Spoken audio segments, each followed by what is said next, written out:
The Deputy Mayor of Dartmouth, Councillor Sally Hibbert, and the Chaplain to the Town Council, the Reverend Will Hazelwood. Thank you. Welcome everybody.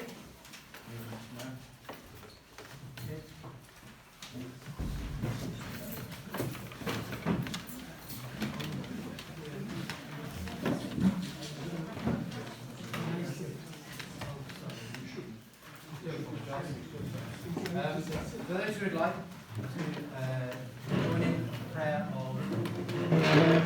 for the leaders of all councils. Thank you. Father Will.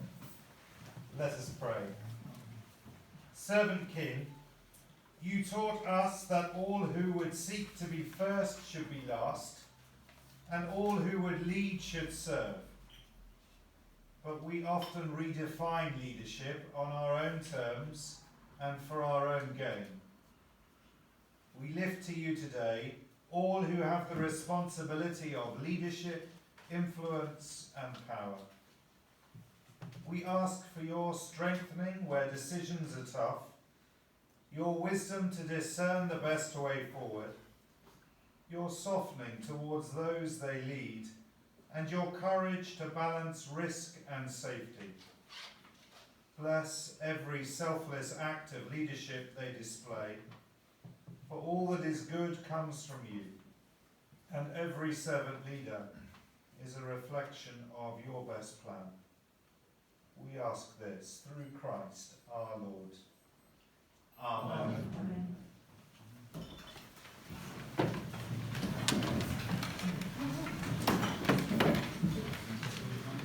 First of all, if there is a reason to leave for any reason like a fire or anything like that, you have to make your way out of the building in a calm, lovely fashion by the front door, gather outside the sorting office in Victoria. And if there are anybody with mobile phones and other devices set to silent or turned off, and anyone intending to record any part of the meeting should declare it now. Thank you. Mr. Walker? John. Put your hand up. Are you recording tonight? Oh yeah, sorry. Yeah. Obvious. Thank you very much. Are there any apologies? Councillor Bailey and also Sergeant David Cross, new Sergeant Dartmouth, personally begin. Thank you. Are there any declarations of interest for tonight's meeting?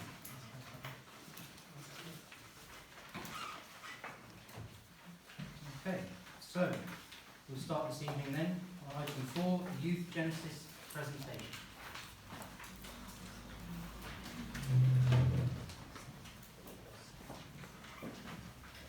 Would you like me to stand here? Is this okay? Yeah. So, thank you for having us here tonight, and we appreciate your time. Youth Genesis currently is working with 80 to 90 young people in Dartmouth every week. We have 140 disadvantaged young people on our books.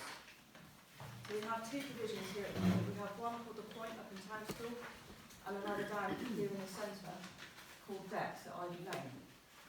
So the Point's going really well.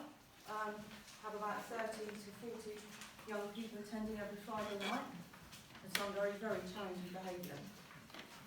Dex at Ivy Lane, we normally see sort of 40 to 45 young people, but unfortunately we're not in there at the moment because obviously we're doing the building work there. But you kindly let us use the community corner, which is a really good space, but it doesn't suit all young people, so our numbers have dropped down to 10. So you can see that obviously other people want that extra space for themselves and to make it their own. It's their space. So we do thank you for letting us use the community corner. At least we've got somewhere that we can use. Okay, so the targeted work at Dex has become few and far between really, because we haven't got the space to do it or the resource to do it in that space. But we're still supporting young people with the most complex of issues, the best we can with the resource we have. So as I said, community corner and the Point at the top, we're doing that the very best we can at the moment. So the young people in Dartmouth, the most disadvantaged young people that we work with, we often refer to them living with complex issues, and we call that the toxic three. So they could be living in households with domestic violence, substance misuse and mental health issues. So there is no wonder really why some act like they do, and they need us to support them in that. So we are working with really challenging behaviour, but with the resource that perhaps we could have in Dartmouth, we can make a difference. We already have made a difference, but we need to make more of a difference and make that count for our young people. So it's important that we provide a safe space for young people in the town who can't access other activities that might cost. They can't afford to do that. So what we've done is we've made a short video for you all to see. I hope that's okay, and I hope you enjoy our video.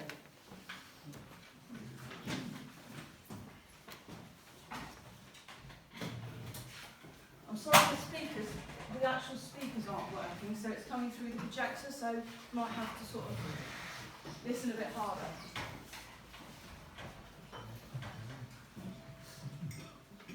You come around this side.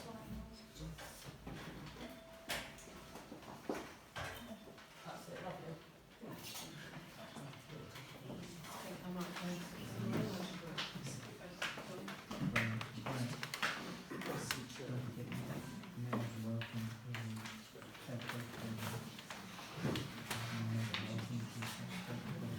Is that all right, Jonathan? Thank you. No.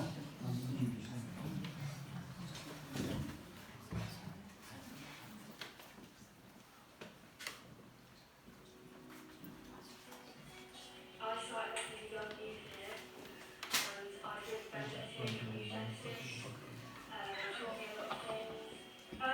I would have probably gone down the path of being violent towards people, because of like the insults that I can get sometimes.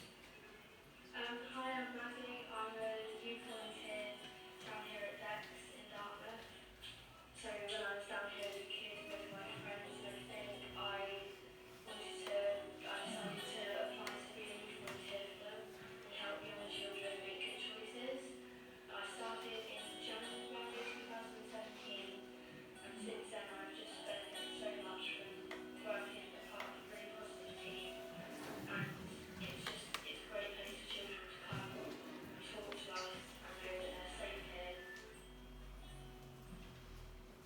Now, recently become a member of Youth Justice and started volunteering here, which I've actually thoroughly enjoyed. I was a bit apprehensive to start off with, a bit nervous, but I've actually thoroughly enjoyed what I've done so far. I've only done it for about 2 months, and it's a learning circle. I'm Councillor Jonathan Hawkins, I'm the Devon County Council and Southampton District Councillor for Dartmouth and Bolton. Youth Genesis, I mean, they are a fantastic organisation, and they're really caring. I've seen youth centres elsewhere that they run, and that's why I started to come here. Because we've got so little provision, there's no real evening bus service here, there's no near community. So it provides something that is desperately needed in a town like this. We've got a fantastic school, Dartmouth Academy, for the daytime, but we need as much youth provision in the evenings as possible, and we're slowly getting there. And what Youth Genesis and Michelle and Jonathan do in running our centre is fantastic. We couldn't be luckier to have it. So Ivy Lane is run down, and we've got to improve facilities here. And I think once that is done, then the centre will look what it should look like as a welcoming, inviting facility for them. If Dex wasn't here, there would be like a big group of us hanging around out in town. People would be like disrupting. But now Dex is here, we haven't got like any negative attention on us as a big group. So we can all just be like inside having fun. It feels safe there, we have lots of fun, and it's a place to spend time with friends. Hi, my name is Mason Wyatt, and I have been coming to Dex for 5 years. Hello, my name's Charlie Gould, and I've been coming here for 5 years. If I could change anything about Dex, then it would probably to have a bit more space, because there's been 2 rooms that have been like blocked off when we could still use them as blocked off. So that would be an improvement if we could have the 2 rooms back. Dex gives you like more comfort. So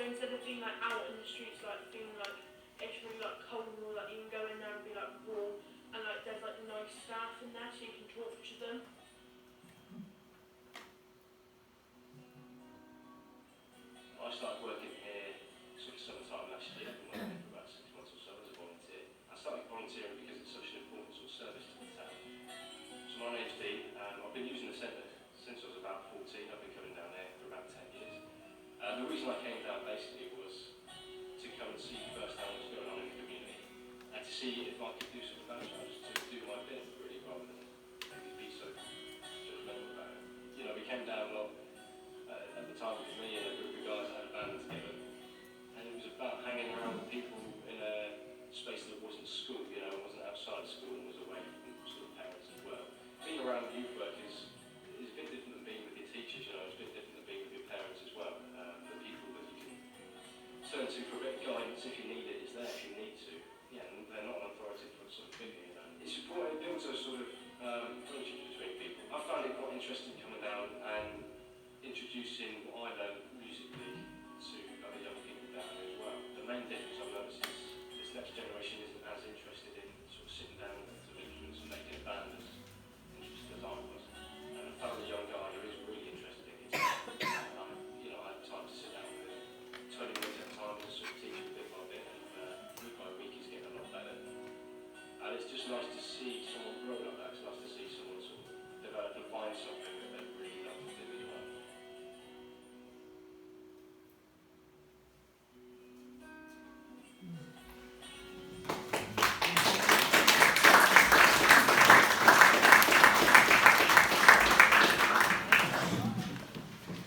Thank you for watching, everybody. I hope you can see how important that space is now for young people. I'm going to hand you over to Jonathan, who's the CEO of Youth Genesis. Good evening, everyone.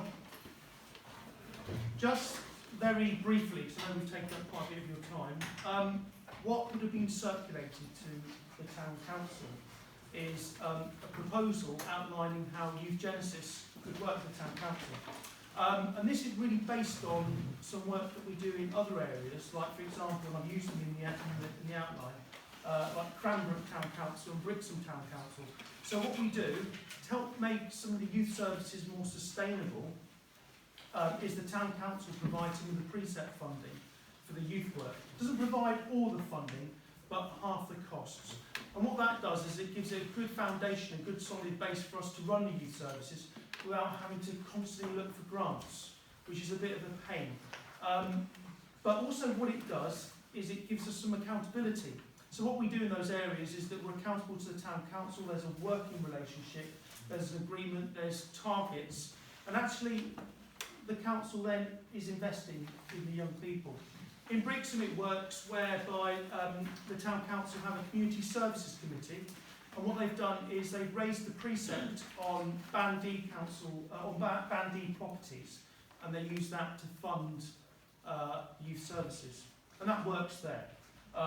In Cranbrook they do it a different way, but there are other areas where we're looking at that as well. And what we're trying to do is actually sustain youth services and create a better hope and a better future for young people in those towns.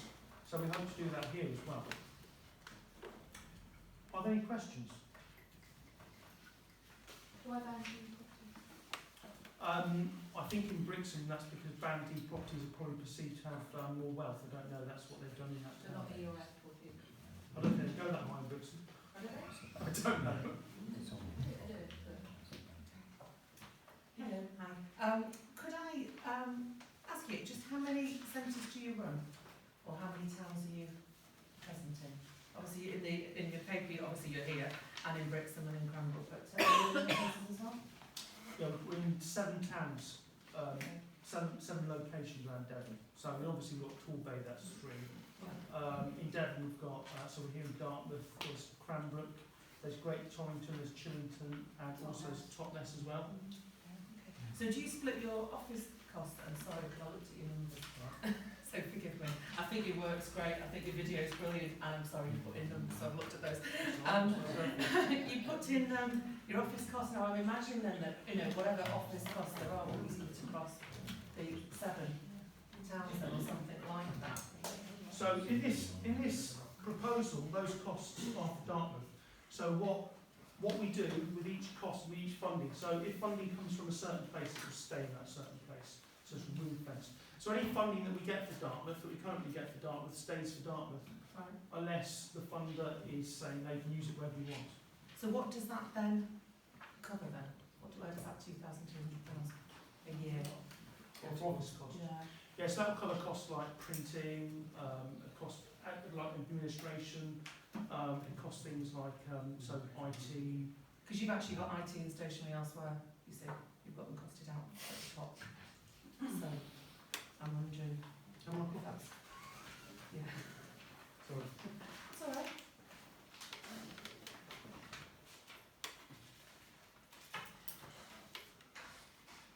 Oh yeah, so those office costs are actually matched by us. So those are costs that we won't be asking for from the town council, but that is costs that we've got. So that's like rent, hire of the office that we currently have over in Paynton, the cost of the administrator, and all other costs that we would associate with running that building. Okay. And is it's free of charge to children that are using the service then? Oh yeah. Okay, so nobody pays a membership or anything like that I think they to do. attend? No. Okay, great. It's making it accessible.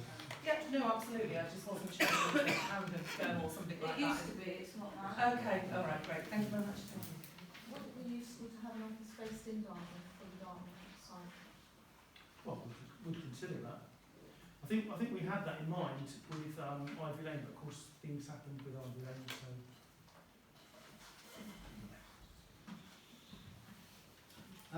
Bringing it back to the children, you talk about teaching them citizenship opportunities. What sort of opportunities will you be teaching when you say citizenship? This is your department, yeah? Off that way. Well, I suppose you could say DV awards, all those type of accreditations, like an ASDAN award. Have you ever heard of that? It's an accredited volunteering award for young people. We do that in other areas, so that all that type of thing, and actually just getting involved in their community, so they feel part of that. In what sort of ways? Well, we could do jumble sales, fates, anything like that. We just haven't got the funding to be able to do that at the moment. I think also it's encouraging young people to volunteer. I think that's really important. I know there's been a lot of activities that have happened with, like the TQ6 partnership. I think that's something that there's plans to build on that. I think involving young people is really important. It gets involved in their local community. Would you involve them with things like dark trekkers, things like that? Oh, definitely, yeah. Yeah, if that's something they're interested in, then yeah, we would signpost to other organisations, other projects, definitely. Yeah, that is part of the ethos of youth work. Thank you. Any other questions? So funding is what you're after, is it? Partly. Right, well, it's a no-brainer to me how we go about this. But we've got to start with the word voluntary. Voluntary, voluntary. We need a Dartmouth lottery. A voluntary Dartmouth lottery, of which we pick 5 to 6 every year of the top projects that we want to invest in, voluntary, which after the meeting I can set this up exactly how it needs to be. It's all sorted up again. And then we invest, like you do it in a normal lottery, the percentage goes to all these ideas, we vote on it, choose the top 5 or 6 for the year, and the whole process goes in continuous, and we start off a Dartmouth lottery, but it's got to be voluntary. Businesses, everybody, if they want to put in 1 week, not another week, but basically we set up a Dartmouth lottery, it's all done above board, I've got it all up here if anyone wants to know how it's done out of hours, and to me, that would be a great way of getting the whole of Dartmouth involved in things that they all care about. Thank you. Thank you. Could I just remind you, Mr. Walker, not to move the camera around to I like the people's camera faces? Oh, I know you do. You know. Some might not. Thank you. Thank you very much, Jonathan. And one more question, please. No, I was just going to say, obviously there's a lot to digest from this, and there's a lot of questions that I have that we just don't have time for in full council. Could I request that that we continue to discuss this in corporate property at the next meeting to try and look at what the options are, and then General back to purposes. General purposes. Okay. In general purposes. Okay, thank you. Be in a week and a half. Thank you. Okay, Thank you. thank you very much. Thank you. Can I just make one No, point? no. I just wanted to say that I am now the fundraiser I'm for sorry, Youth finish this Genesis, now. and therefore Carl can talk to me about his lottery idea. Right, moving on.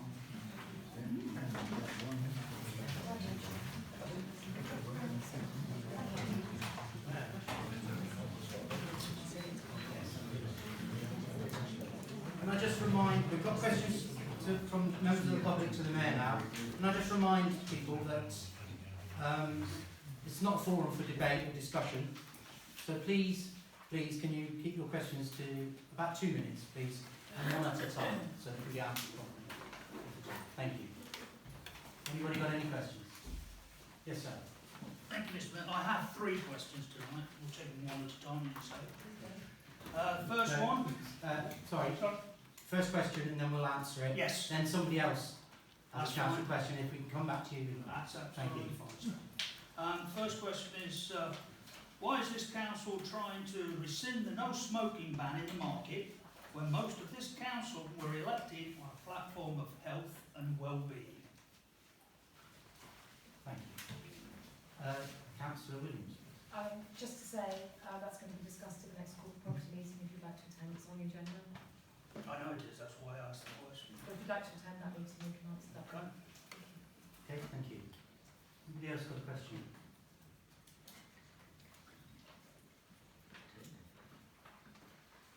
No? Perhaps you'd like to ask a second question. Thank you. Okay, second question. In light of the fact that public opinion of the last council was such that on May 31st there was a letter to the Chronicle that stated, and I quote, "The last council's habit of prearranged council decisions, positions and people." And later on in the letter, for a town to doubt some of its old councillors and question their motives or even suspect personal gain is damning, unquote. Does the Mayor think that awarding a town councillor over £2,800 after less than a month after being elected is a wise decision? You are, of course, referring to the grant made to the community chest. Yes, sir. Right. The grant form was filled out as was requested. Everything was in order. So the decision was made by the Finance Committee. Perhaps Councillor Evans, would you like to confirm? We made the decision based on the information that we'd already been given, which had actually been submitted before this new council even took their seats. A number of requests were asked for. All of them were pursued much more rigorously this year than they had been previously, with accounts, with statements, with the various information that was required. Once the application was put forward to us, we put it forward in full council, and there were no objections. And the Finance Committee, which measured that, consisted of both existing and new councillors, including those that had been on the council before when the application was submitted. We saw nothing wrong with that, and we went ahead with it. We also made a number of other grants in the same meeting to other organisations. Thank you. Go on then, go for your hat trick. Thank you. Thank you. Third question. I went onto the council's website this week and discovered that 6 councillors' information was missing. Being that these councillors were elected on the promise of a more open and transparent council, these do these councillors have something to hide? Thank you for your question. It's duly noted, and it will be looked into. Thank you. Thank you, sir. Could I just make a point, Mr. Mayor? Yes.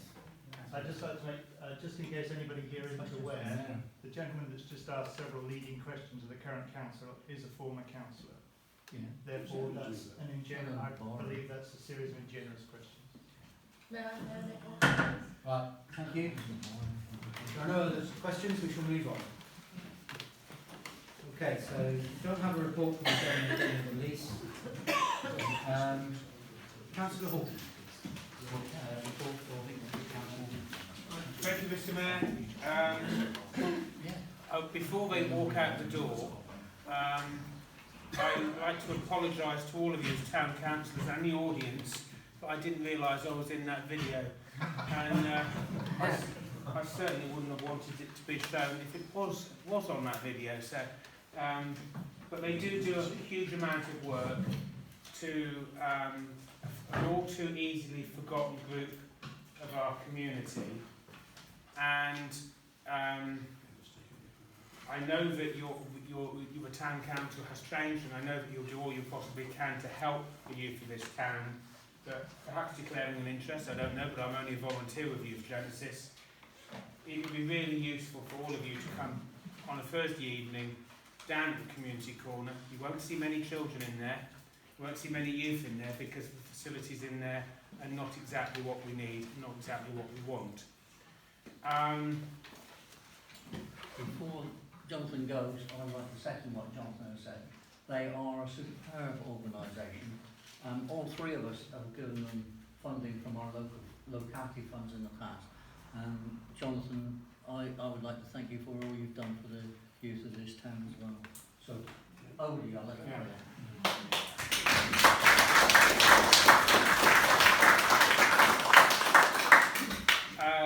I'm meeting Jonathan at their new offices in Payton tomorrow at 4 o'clock. Vouch for the cost if you want. I can assure you their offices are not plush, they're not air conditioned. They used to be 4 stories up above Axworthy's in Payton. If you could actually get up there without using a defibrillator or breathing apparatus, you were very lucky. As you know, and you have allowed us, we're going to have a youth forum meeting in the Guildhall. I think the date, I should have put the date on my notes. I think the date is the 15th or 16th of July. It's at 6 o'clock, it's here.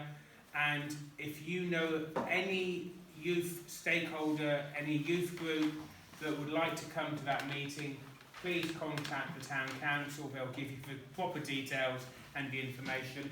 But what we'd like to try and do, and with your good self, and I hope that we've already had a meeting, an informal meeting. You told me the 17th. It's the 17th, there you are. The Deputy Mayor knows what she's doing and I don't, which is fantastic. Nothing new there.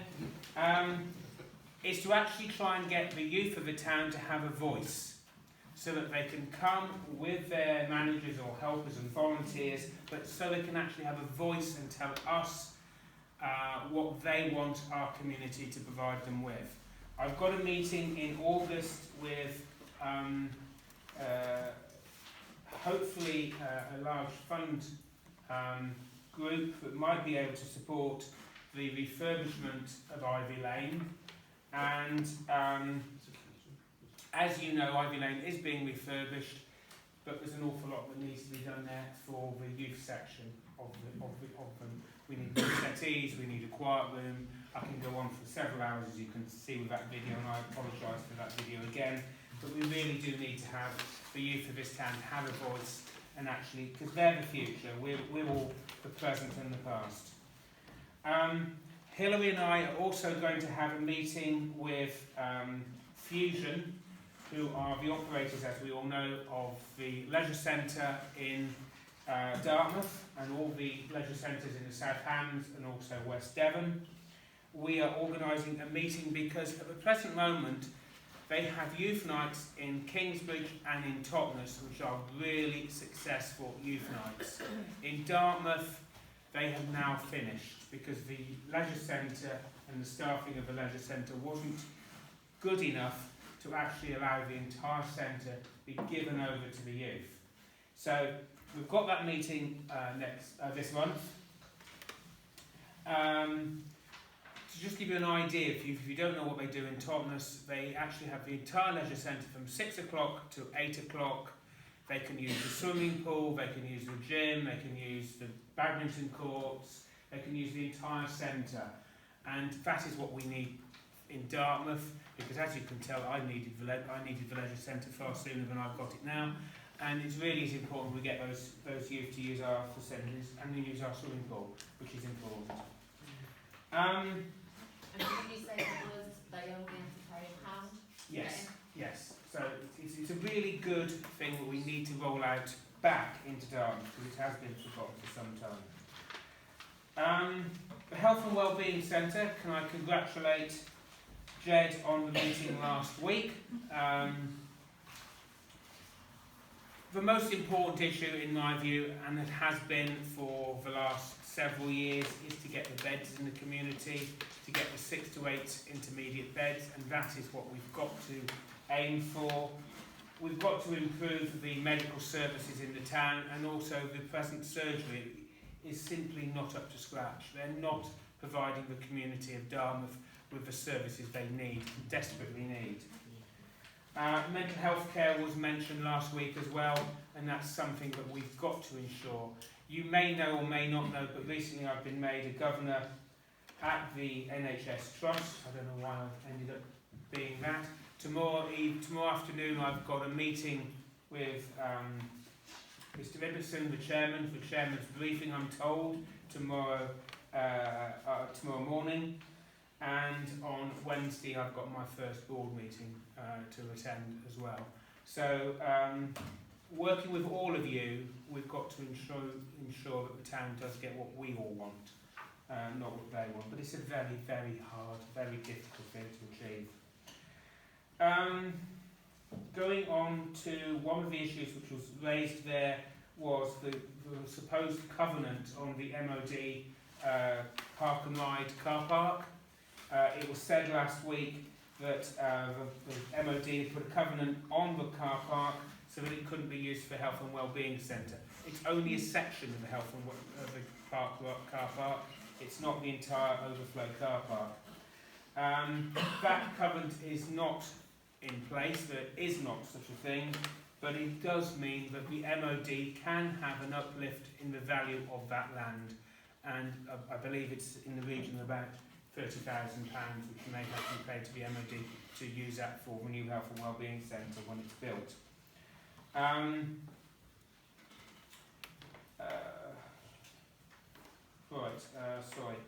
Fishhook, we've all been working on the planning application that has been concerning a number of residents for a considerable amount of time. I've been talking to Richard Jackson at Devon County Council, who deals with planning concerning highways, and we're doing all we possibly can to ensure all the loads and deliveries are coming via the water, and that is what we're trying to achieve when that planning application comes through. Defibrillator, well, I can't pronounce it. You will see a couple of weeks ago I offered £1,000 for a second defibrillator in Townsville. If Dartmouth Town Council could run with that project, or a community group in Dartmouth, perhaps Nick has gone, Dartmouth Caring could perhaps run it, but I'm prepared to give £1,000 for a defibrillator, perhaps at the Spa in Townsville. It's an offer there that the money is there if someone can help achieve that, because I wouldn't have the time, I'm afraid. I have a question regarding defibrillator. How is the one here accessed out of, how's it accessed? Out of Oxford? It's your town council. You ring 999. So this defibrillator, we can't access it out of You ring Oxford. 999, they give you ring a number, 999, and then you use it. Fab. Yeah. Right, so the offer is there if you want, if you want the money. W for them. Bayard's Cove. For 10 days now, and there's an awful lot of audience here, for 10 days now, there has been a new recycled material bench put on Bayard's Cove. Now, normally, if anything is put on Bayard's Cove, your district councillors are notified of it pretty fast. It's been there, to my knowledge, about 9 days. We've heard nothing. So I'm assuming you're happy. Feels moved. So go and have a look at it, see what you think, because that is what perhaps could be replace all the benches down on Bayard's Cove for the future and for obviously Mayflower 400. I think you've heard enough from me. I'll sit down, Mr. Mayor. Thank you. Mr. Ruston. I'll let ladies first. Ladies. Thank you, Mr. Mayor. Good evening, everyone. For those of you who don't know me already, my name is Rosemary Rowe, and I am been the district councillor for 24 years, and I am at present chairman of the council. You've probably all had a report which I sent around, and I hope you've had a chance to read it. Jonathan has covered quite a few items which I mentioned, and I think a couple of the most important aspects are the youth of the town, which the gentleman there raised a question about a lottery, but the council's been running for the best part of a year now, I would say, the Seymour Lottery, which anyone can go on there, go online, you can buy into it, and you can nominate which charity you would like to receive any of the proceeds. And that is one way that we could generate more money for the youth projects and indeed the Youth Genesis, which is a brilliant organisation. I helped to set up one in Totnes when I was county councillor there, and also I visited the one in Exeter at Cranbrook. I have relatives who lived there and have been up there quite a few times, and they do a lot of good work, and we know there are a lot of youngsters within most of our towns and even our villages who do need these facilities to visit.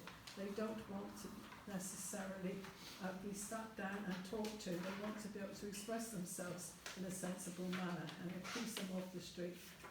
For instance, in Stoke Gabriel, they always congregate at the bus stop, and they will play football at the bus stop, whatever, and that can be pretty dangerous on a fairly main road now, so you do have to have these facilities, and I think it would be a great help, and I'm sure the three of us will work together to be able to find some funding out of our locality funds to help them again. Apart from that, setting up a new council at South Hams, we've had several training days and workshops which have been aimed at new members. We had half the council were new members. We had 15 out of the 31 that were new, and so most of them have come forward and taken part in the training. There are a few that we haven't seen very much of, but they probably wondered when they were elected what they'd let themselves in for, because it's not a couple of hours a fortnight, it's probably 2 days a week it takes up a lot of time. And I think it was good also for those of us who've been on the council for a long time to take part in these training days, because it helps us to keep up to speed and to check whether we actually think we know what we did know. So that works very well.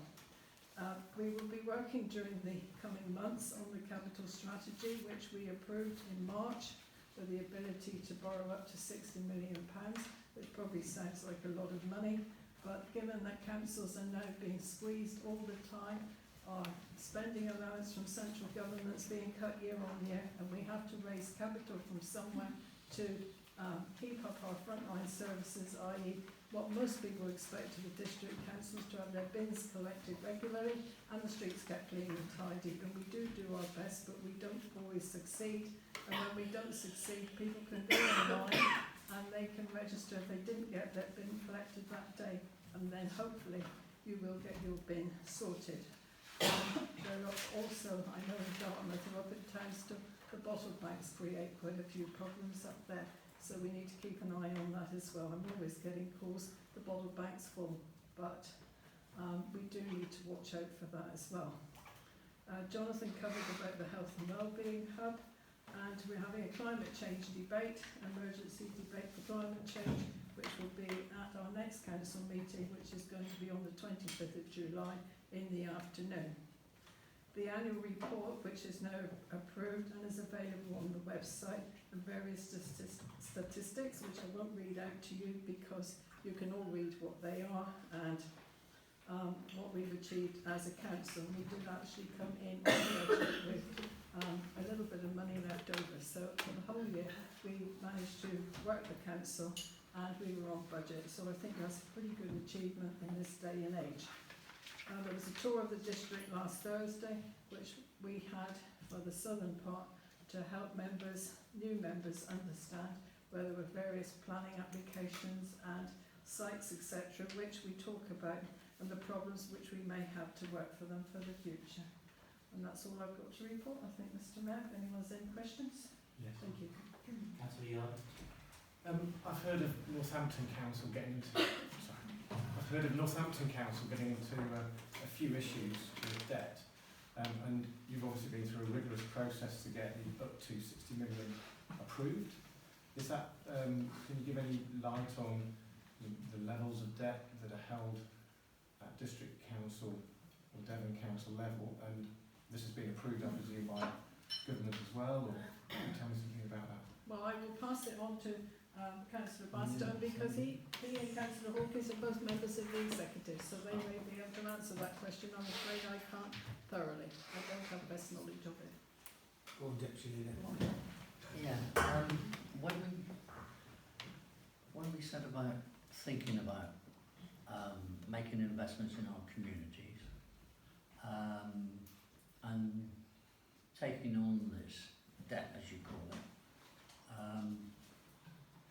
we did go through a rigorous exercise to make sure that we didn't take on too much, and in fact the exercise that in the end it gave us the go-ahead said we could borrow up to £75 million, but we stuck it at 60 million.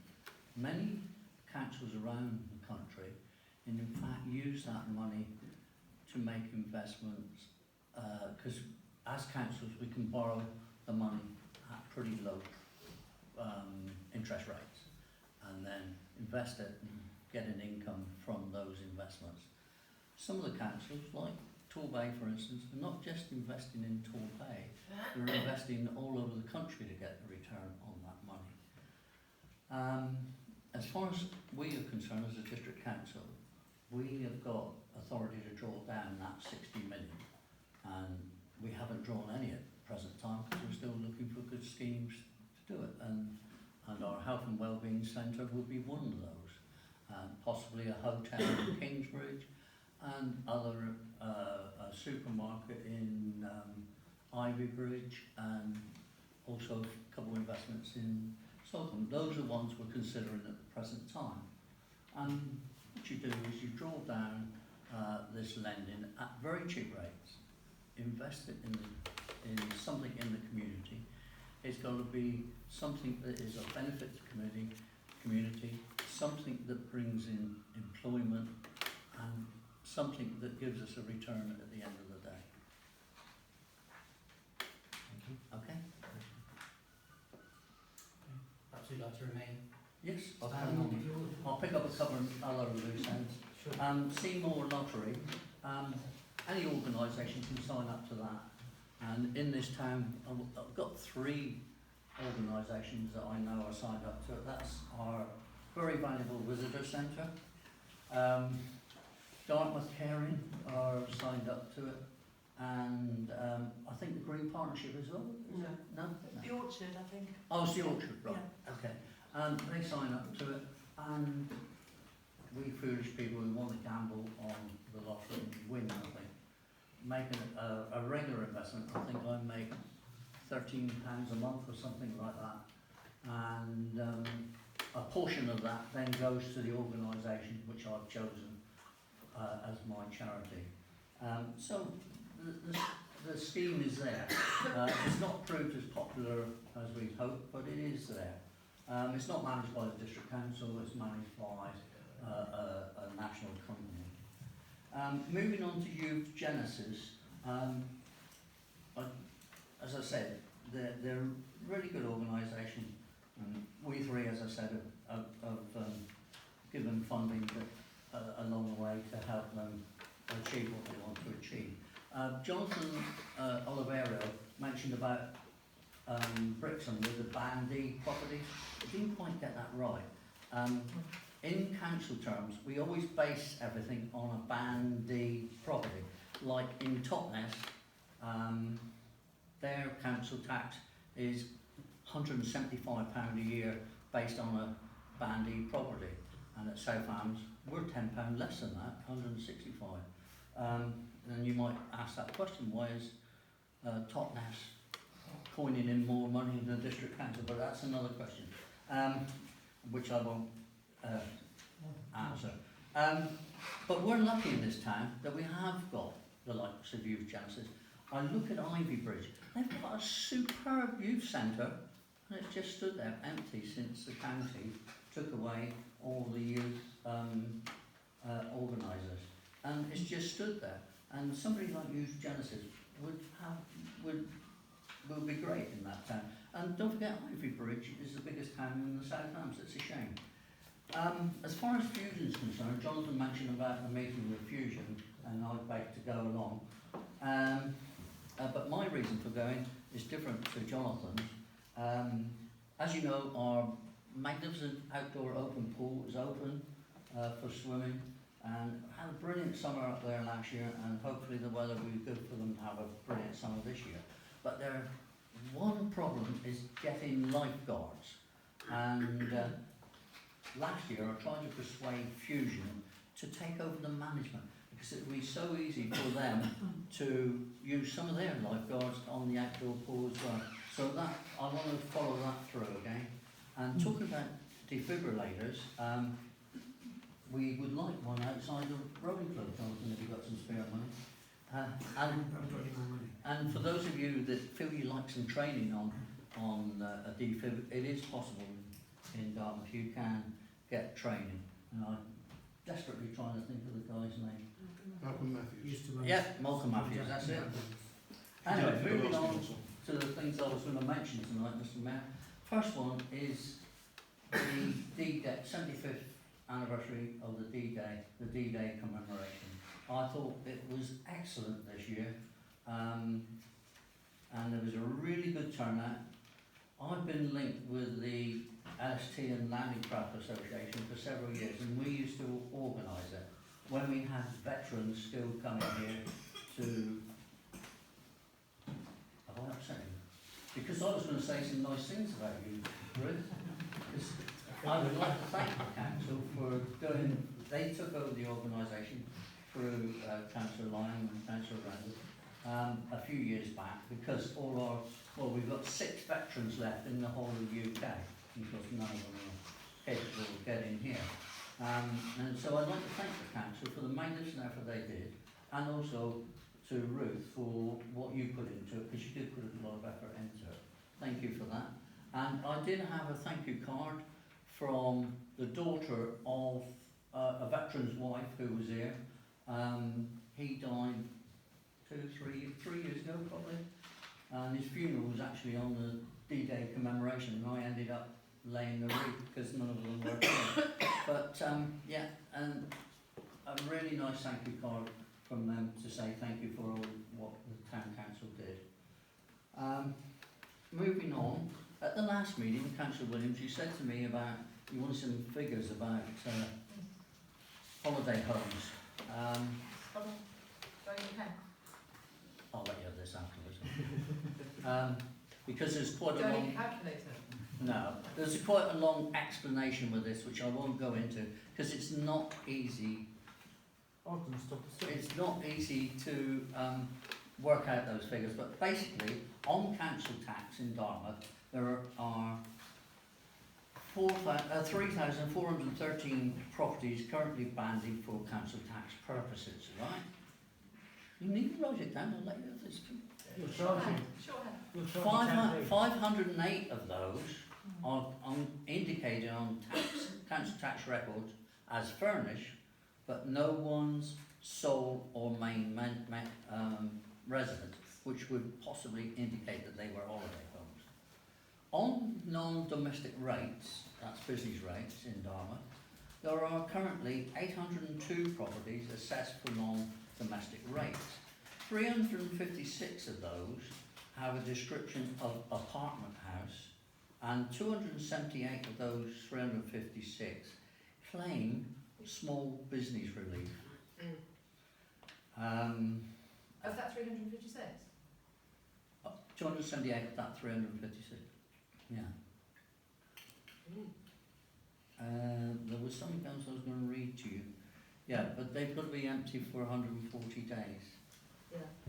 So, of those 356, 278 of them claim small business relief, which means they don't pay anything. Yeah. Okay. Thank you. I'll let you have that. I'll let you have that. Could I ask Moving. sorry. Questions after. No, questions. All right. Finish your report first, please. Sure. Yes. Moving on to the executive meeting we've got on the 18th of July, this month. Regarding the health and wellbeing centre, the recommendations which will go before the executive are: the first recommendation is to approve the project to deliver a health and wellbeing hub in Dartmouth and the associated business case which will be presented at that meeting.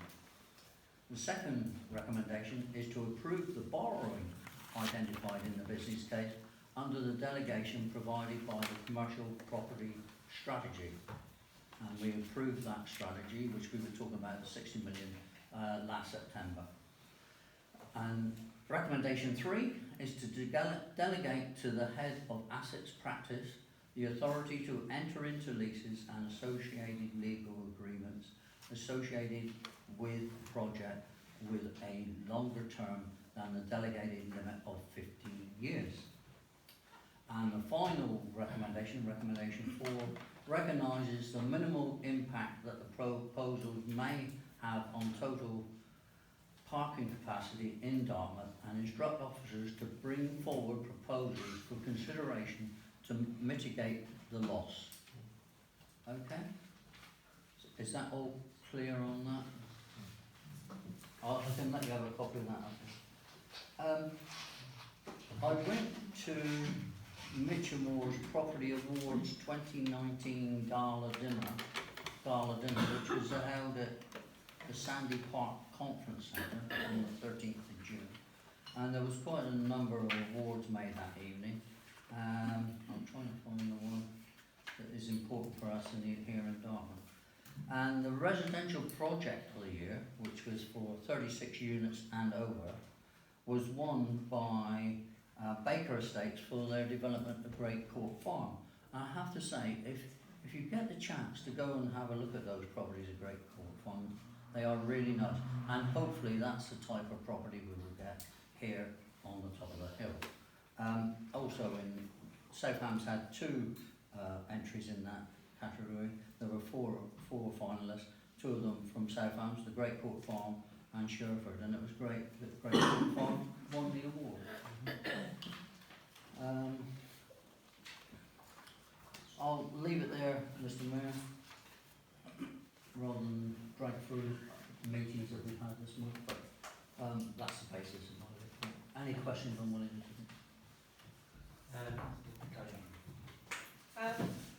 I've got a question to Johnson and one to probably Southampton. Now the one to Jonathan is,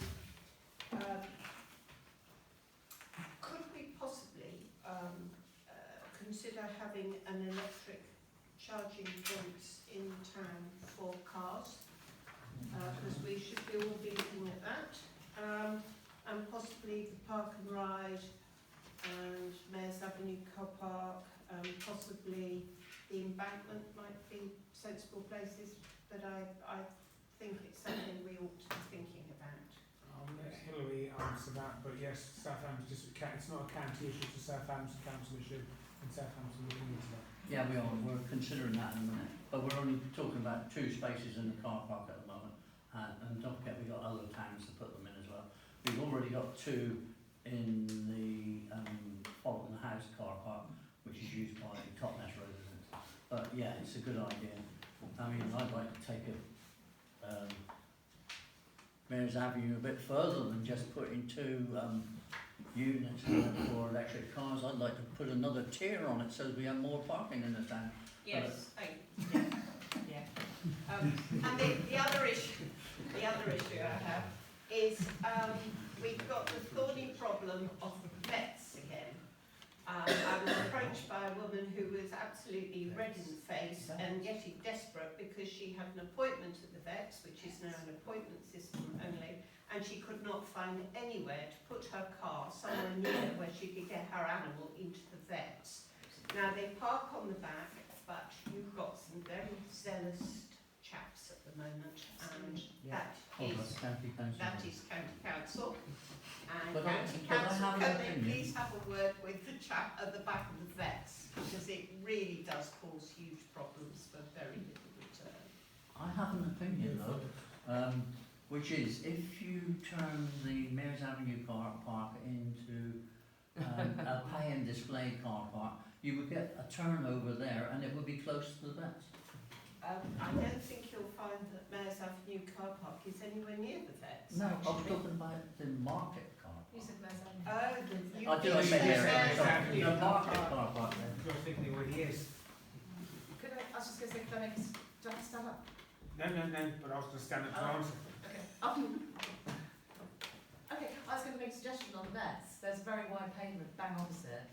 People park on there illegally, then the traffic warden comes along and gives them a ticket while they're in on their appointment. But could we sort of suggest that that could be 2 spaces for the vets? Yeah. Not for them, basically for people to be able to park. One of the things I did forget to put in my report when I spoke was we are meeting Amy Garwood and Lisa Edmonds in about 4 months' time to walk around Dartmouth to look at, and that's a new issue, I haven't had that one before, but that's So a it could be possible. easily hatched out. Yeah. You can get 2 to 3 cars on there easily. Yeah. As long as the pavement Yeah. is of a certain width and it is Devon County Council's, then that could be considered, and I'll get them to look into that. Oh. The vets have actually got little things to say in the vets that they put in the front of the windscreens that park on this very wide car park, and they are still getting booked. Right. And I actually did ask the traffic warden myself, one particular one who's particularly overzealous, trying to give me a ticket at 2 minutes past 10, when he's not allowed to give me a ticket till 5 past 10. I argued with him that it was actually 2 minutes to 10, and he said his watch was correct. So I asked him to walk on for another 5 minutes, and then out in 5 minutes to move. Then I asked him, are you on commission? He said, oh no, that would be illegal, we're not allowed to be on commission. I said, well, we will be raising it because, you know, there is no give and take at all with these guys. They are very overzealous, and I agree with Tessa on that. One of the things that I am looking at is, and it would have to be for the winter of 2020, because the traffic regulation orders are only done once every year, is to look at something that Tessa has been going on for many, many years at me, is to look at the possibility of, and there's half the town will like this and half the town won't, is to take out some of the winter, or put back in some of the winter restrictions that we don't have, perhaps from Hawley Road up to Mayor's Avenue on the embankment, which at the present moment I think is nearly 6 months a year you can park along that section, and actually give that back to shoppers and people who want to pop in town. It will cause an awful lot of aggro in the town, one way or the other, but I think it's something that we should look into and look into again. What about vet taxi for one then? Sorry, no questions from the public at this stage, thank you. Sorry. Councillor.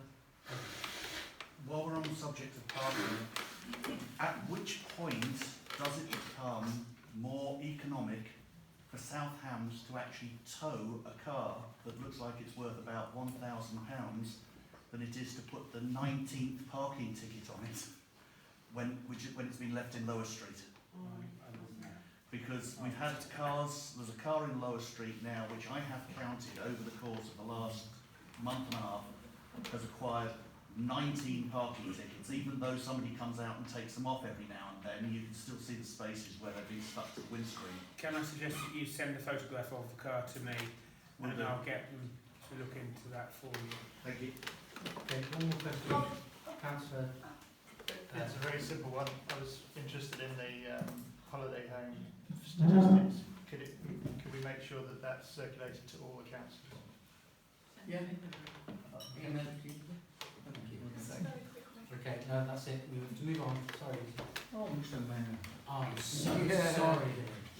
I'm going, if you don't mind, I'm going to go off the corner a bit. All right. I do mind. Okay, so item 7.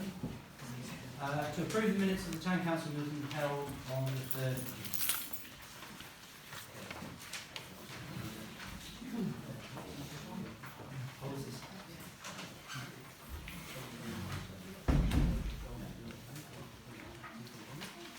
Page 1, 2, page 3, page 4, 5, page 6, page 7, page 8, 9, 10, page 11. Okay. On page Yes. 6, Yes. sorry, the health and wellbeing stakeholder group includes Mandy.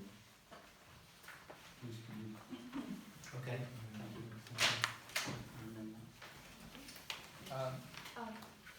In which case, on page 6, I requested with Charlie that I be added to the Dartmouth District Area Public Transport Group as well. Okay. Is Is that at the meeting?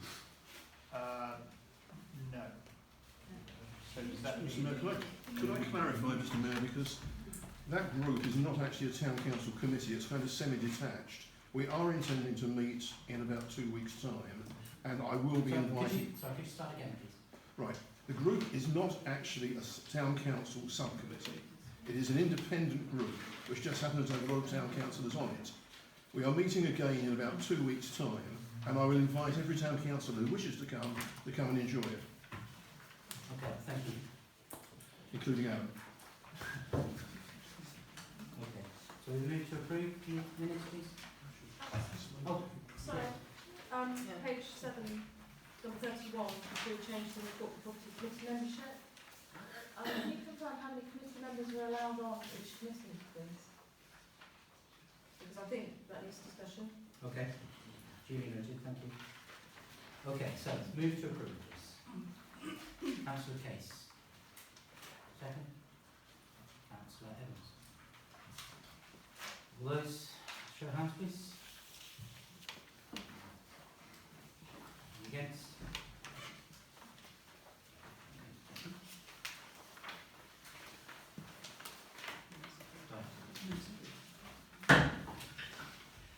Item 8. Correspondence to the Town Mayor. Greetings from Stoke Fleming to discuss and agree the proposed working relationship with Stoke Fleming Parish Council. Has everybody got a copy of the email?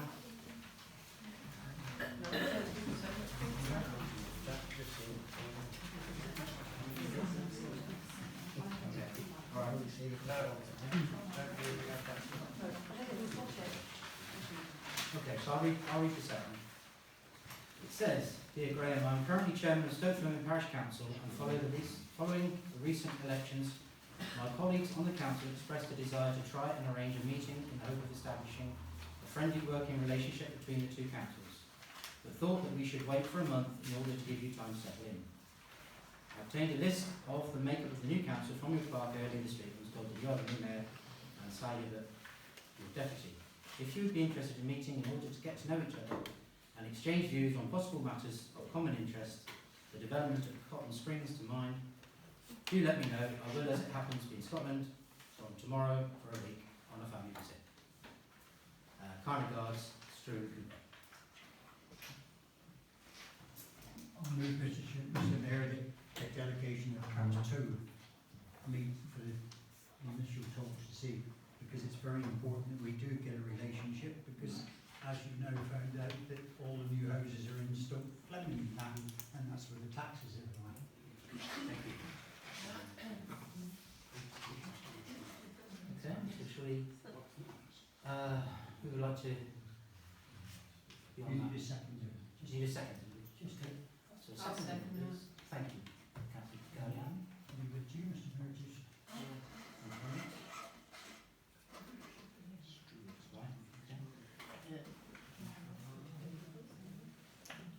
So if anybody wants to email in, say they're interested, please do so. Yeah, I'll be interested. Okay, Mr. Happy. Okay. Item 9, to approve the minutes and recommendations of the following committees. Parks and Open Spaces, and to adopt the tree policy. Want to approve that? Rental. Are you going to present? I'll present. Are you doing it?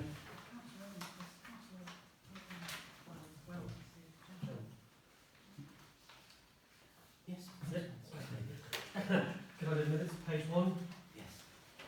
page 2, page 3. Yes, Mr Mayor. Page 3, item 8, Royal Avenue Gardens, and the offer of the old Dunolians, of which I declare I'm a life member of.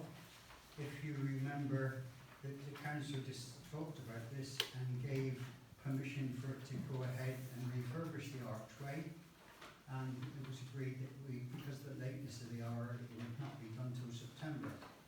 But since then, if you read the letter which the Old Darts asked for, they wanted an absolute guarantee that the colour scheme remains at present. Since then, our members have been approached by council employees and others to say that the council had a meeting with the corporate property and which was agreed at the December meeting last year, that the town will now adopt a new colour of black and gold throughout the whole town, and this will rule the council policies. If that be so, it raises a number of questions.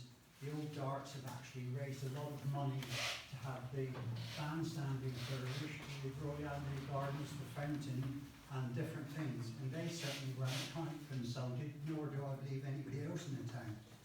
And if you look at the town, if you walk up through the main street, some of the bollards belong to Devon County Council, some belong to South Hants District Council, some indeed do belong to us.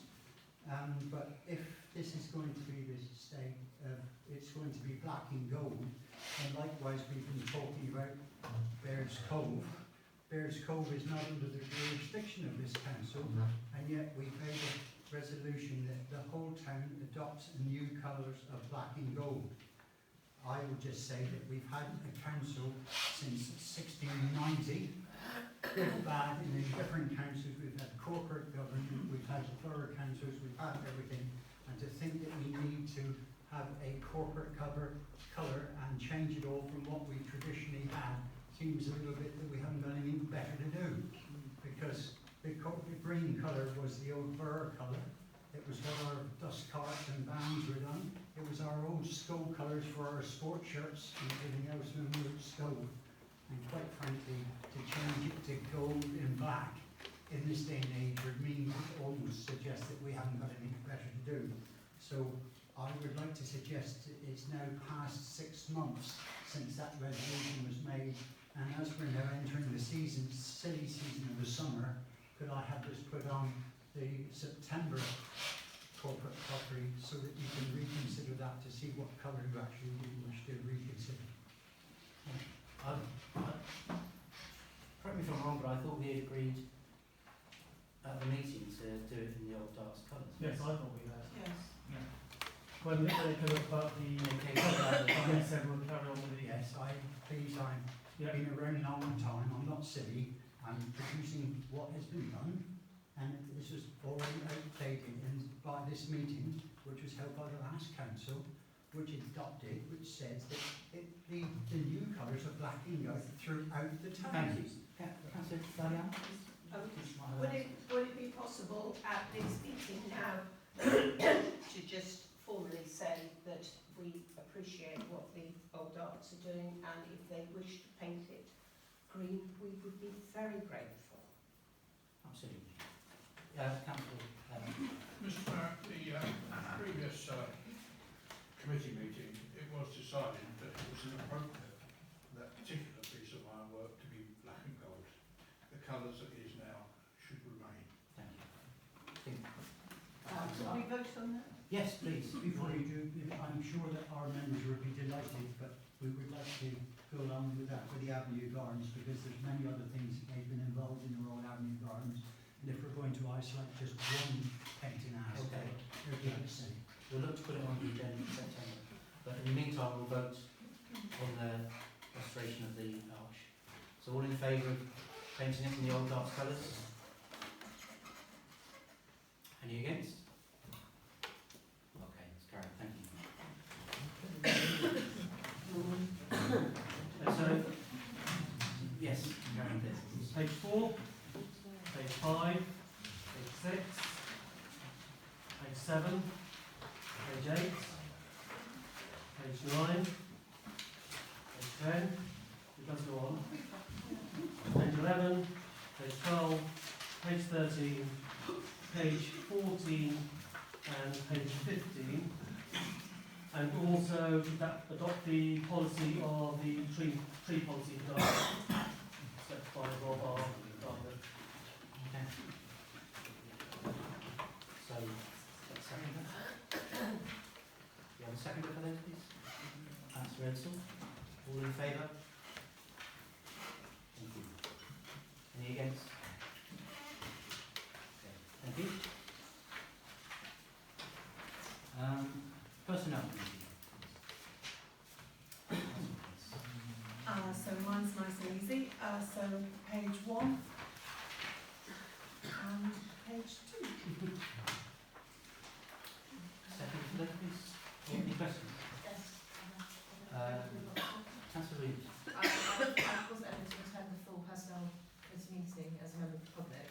I'm not on the committee obviously, but there was a question I raised that hasn't been minuted here, which was to do with the job description that you're currently looking at. Oh right, yes, okay. So we're going to have another meeting shortly. Nothing's been. But in the minutes, it's not minuted that I've actually raised the question that I would like us to have some input into that job description, please, and interviews. Thank you. Councillor Weber. No, I was just going to second the minutes. Okay, thank you. So I'll take that as a second. Yeah. All those in favour? Any against?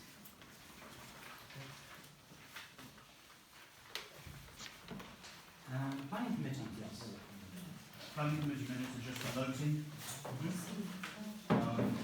So I propose that they're noted. Thank you. Seconded. Seconded by Councillor Green. All in favour? Yeah. Any against? Thank you. Item 10. To discuss and approve Dartmouth Town Council hosting a Weira lunch during regatta. Okay, so thoughts? Yeah, keep up. We have done this now for the past 4 years for regatta, and it has been thoroughly well received by West of England, and I think we should probably consider continuing with it, but it's up to everybody else. Because there's no meeting next month, the time is short, it's late on the agenda. You need approval for brief or staff to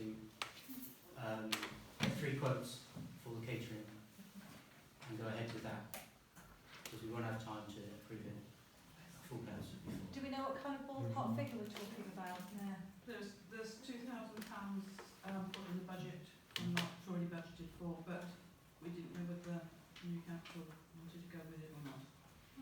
If it's budgeted. Okay. So, yes, Councillor Green. It could be a difficult subject again, but can I just remind members that it's gradually grown and grown and grown. It used to be a thank you to the competing crews for the Port of Dartmouth Royal Regatta, and about 6 years ago the council started making it as a thank you to the community for things they did in the year, and whether we can carry on doing that or if it's your wish, sure will. But once upon a time it was just cream tea and a glass of wine on the way, but it's gradually grown, and if you, the council wish to carry on that, so be it. But we do need to support the rowing in the West of England big year this year, so I wonder whether it's a time just to draw back a little bit and think about what we're doing. Thank you. Okay, so do we need to vote on this then, to go forward?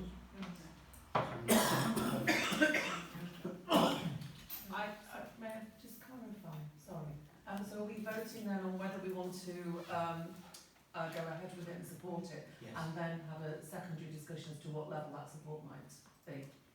Well, all I'm No. trying to do is to bring the to vote, so we're going to make a decision on that. I'm not sure what the state commission. Councillor Gallagher. It used to be, some time ago, before we had the Weir lunch, we used to have a cream tea in the somewhere. I can't remember where it things. And we also used to have sparkling wine in an area cordoned off on the south embankment, which actually looked pretty elitist, as all the councillors whacked it back while everybody else was sort of kept away.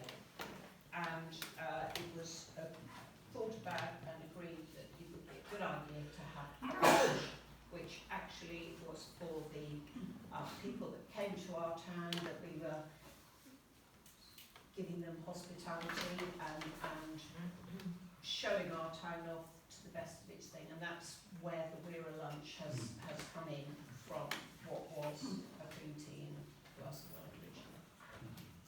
That helps. Okay, so we're going to vote on this, then, please. Sorry. Yes.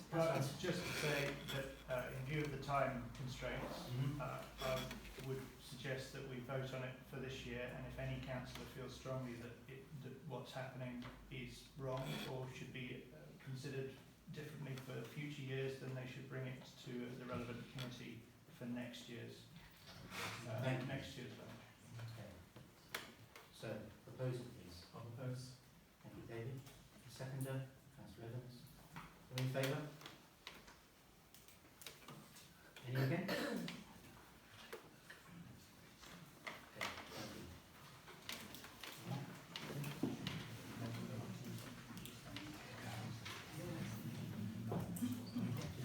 Item 11.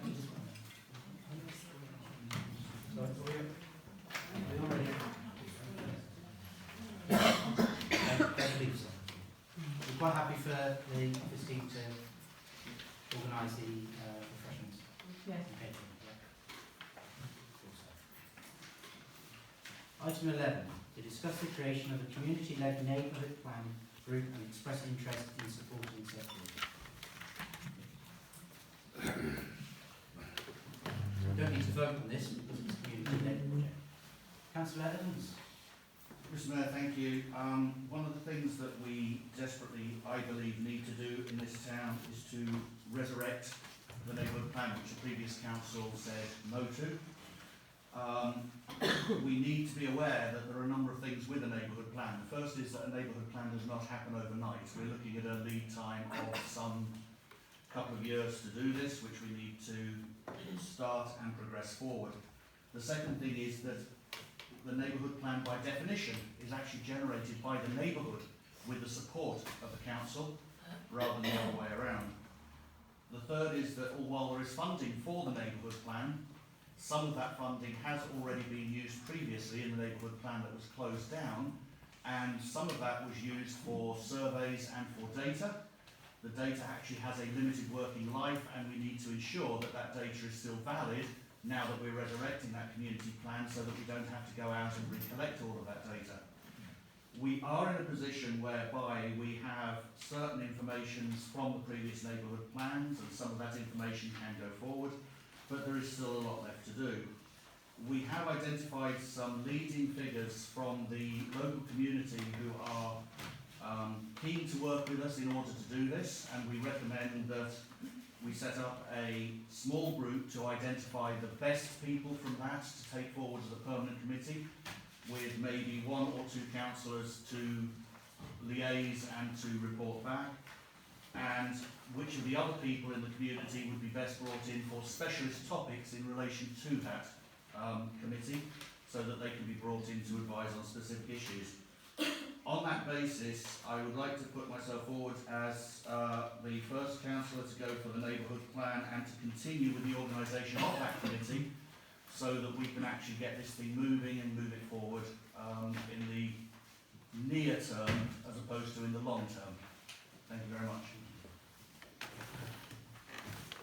Anybody else? Any comment? So, yeah. Councillor Kate? So when I asked last month for this to go on the agenda for discussion, I wanted it really to be a sharing of where we were. So I think that's helpful in terms of Graham suggesting a way forward, but I'd also know that there's other people around the table that will have an understanding of why previously, you know, there was stumbling blocks or hurdles or whatever in terms of the previous conversations around neighbourhood plan, and I'd like to better understand those. And I think it would be useful for us to share what we know. So I know very little. I've tried to reach out to find out a bit more. So I also mentioned last month that I'd asked a member of the Kingswear neighbourhood plan working group to come and share what their learnings have been with us. And hopefully that's going to happen now in October. They've already got theirs drafted up. I also understand that Brixton have one that Kingswear thinks looks very good. So maybe that's another contact for us as well. But I just would like it to be, I didn't propose it as a vote because I know it's not going to be a council-run thing, but I would like it to maybe understand a little bit better as to how we got to where we are. Councillor Lyon. Mr. Mayor, I would propose that Councillor Evans goes ahead and organises his committee. Councillor Edson. Merely was just asking the question, you said we didn't need to vote on this, but should we take a vote to actually effectively give Councillor Evans the authority to proceed? Otherwise, this will have to wait until the autumn, which is a valuable 2 months lot. No, it's not down for a vote, it's just for a discussion. So, can Councillor Evans proceed? Yes. Correct. My understanding is that if I proceed, once we've got the members of the committee, I can bring it back to full council and vote for them to go ahead and start the work. Yes.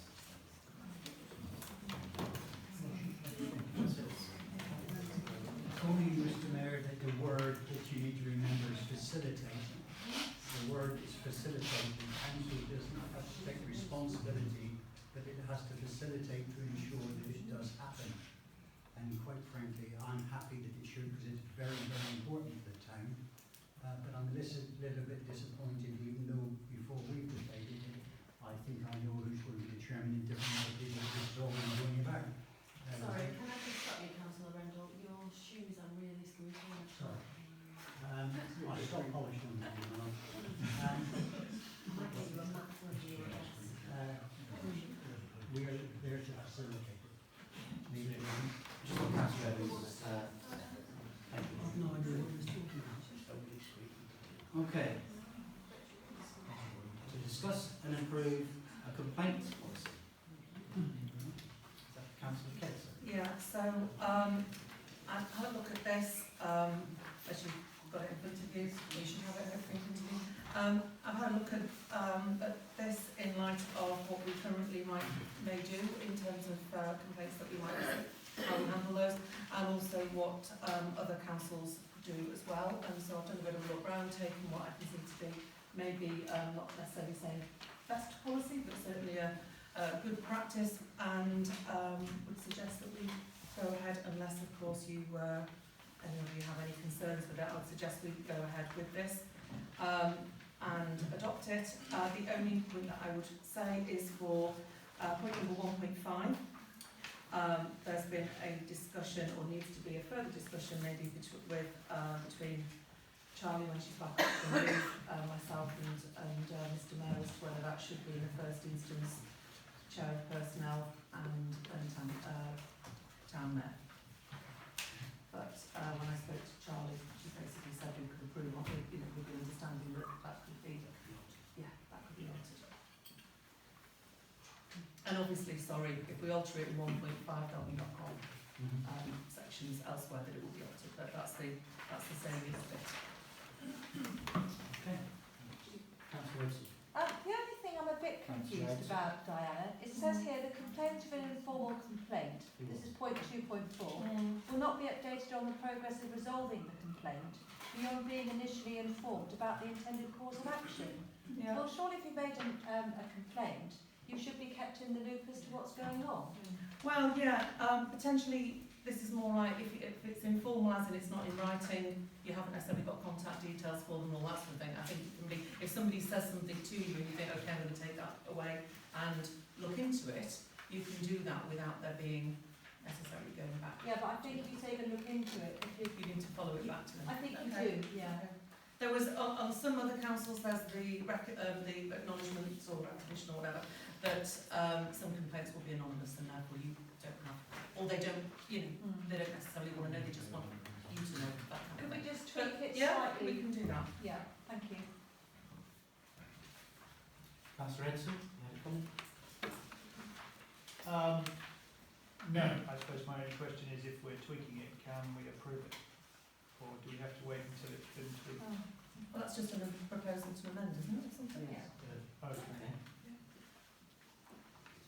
So, You made a proposal to amend. he's made the proposal, so seconded. Well, may I perhaps for clarity then suggest I think it would be safe for me to just to remove 2.4. Yeah. So I will amend my own proposal to remove 2.4 and, as I've said already, 1.5 and sections thereof may be changed from town mayor to sheriff personnel. So, somebody second the amendment, please? I'll second. Oh, it's just nobody then has got. Okay, so can you have a vote on it, please? In favour. Yes. Oh, yeah, voting for. Any against? Any abstentions? I haven't had the opportunity to read, I'm afraid. I've only received this tonight. I haven't had email. The paper copies were in the appraisal. In the pigeonhole? Yeah. So there's an opportunity. Okay.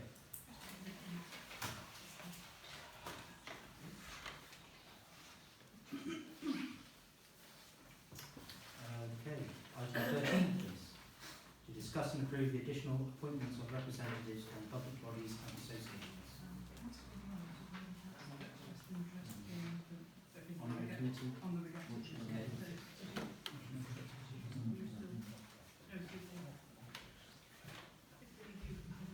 You expressed an interest in the regulations. Yes. Yes. Okay. So one more, please. I'll do it. Thank you.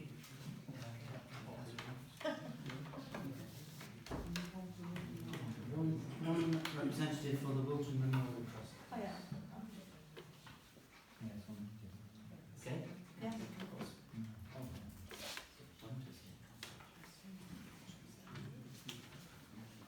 Okay. And the neighbourhood plan community led group. Councillor.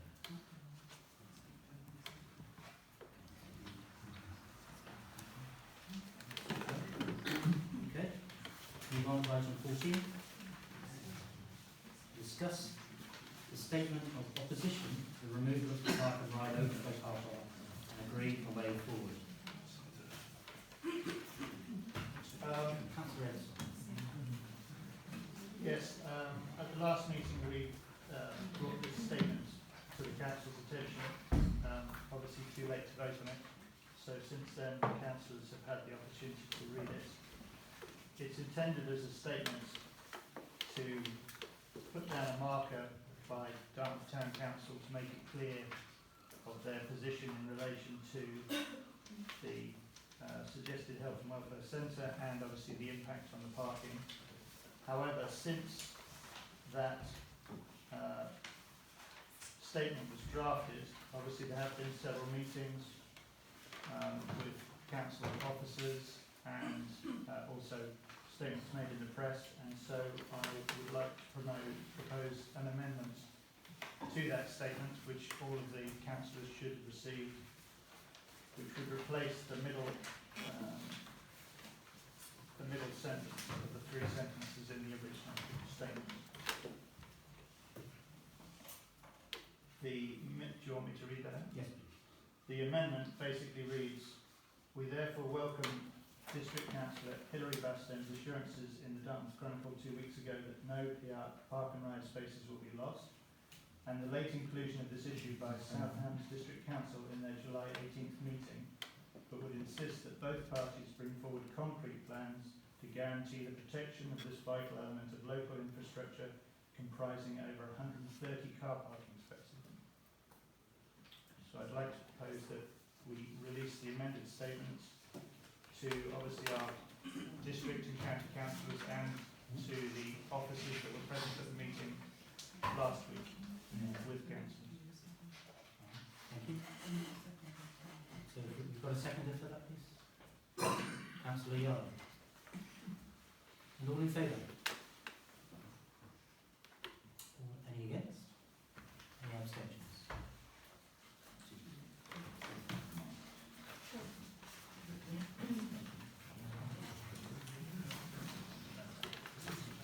Okay, item 15, to consider if Dartmouth Town Council will declare a climate change environmental emergency.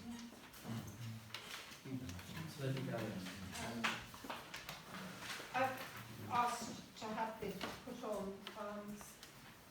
because I do think that we ought to be doing something about our environment. I don't necessarily think we're in an emergency, and I hesitate in some ways to ask for this because I don't like the finger wagging, don't do this and don't do that. But I do think it's very important that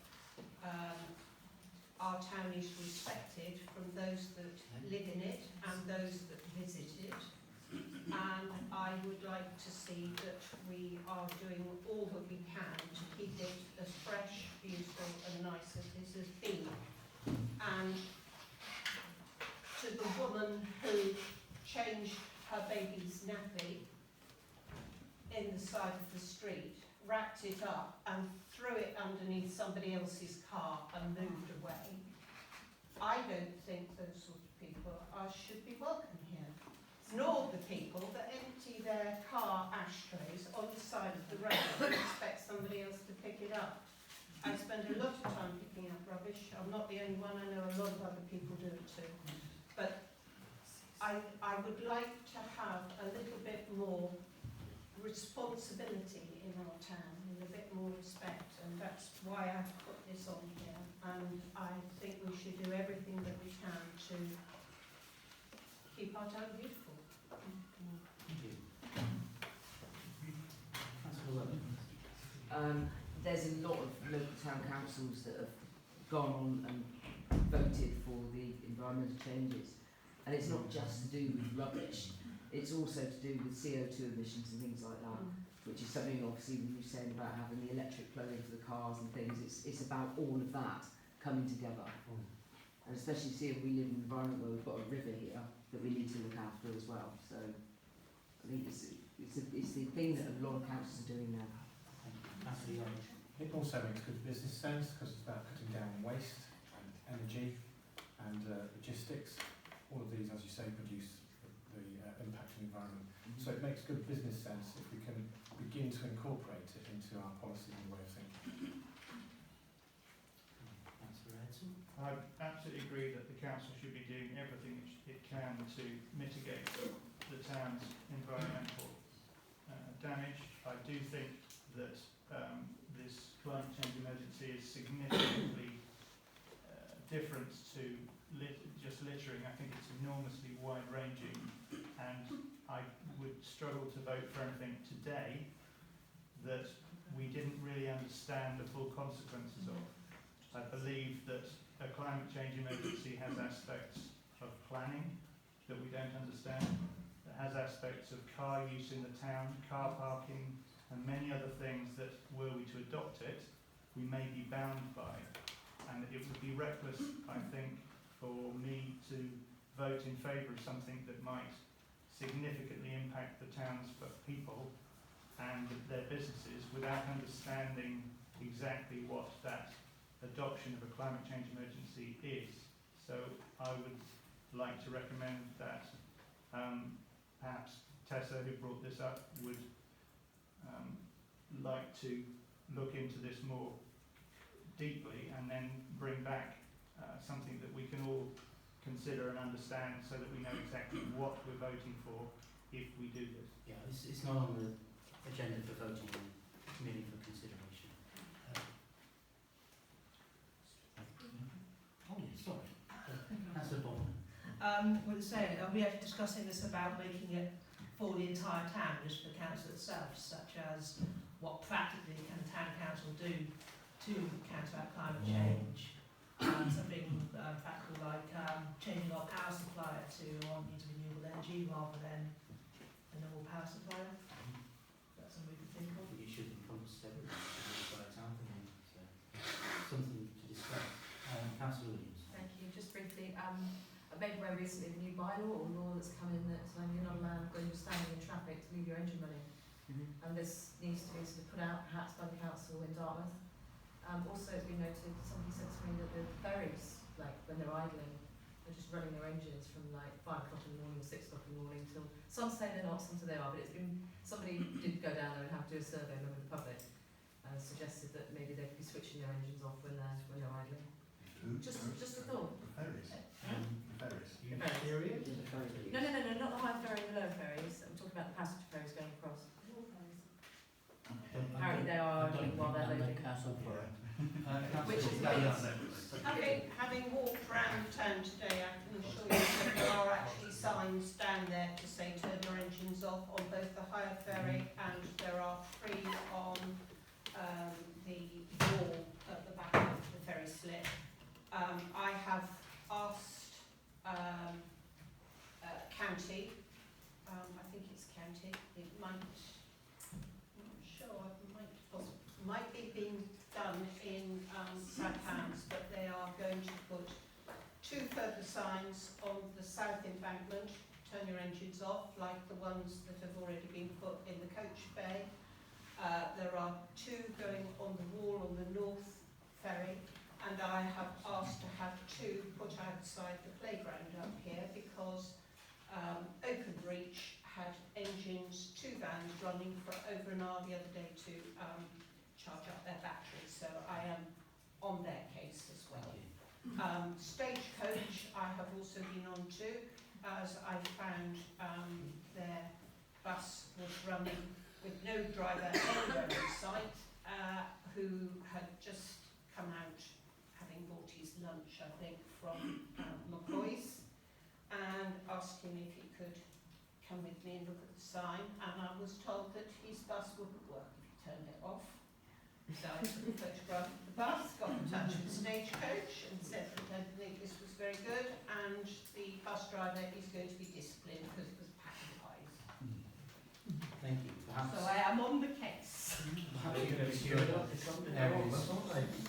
Well, we're hopefully having water fountains and all sorts. Yeah, absolutely, yeah.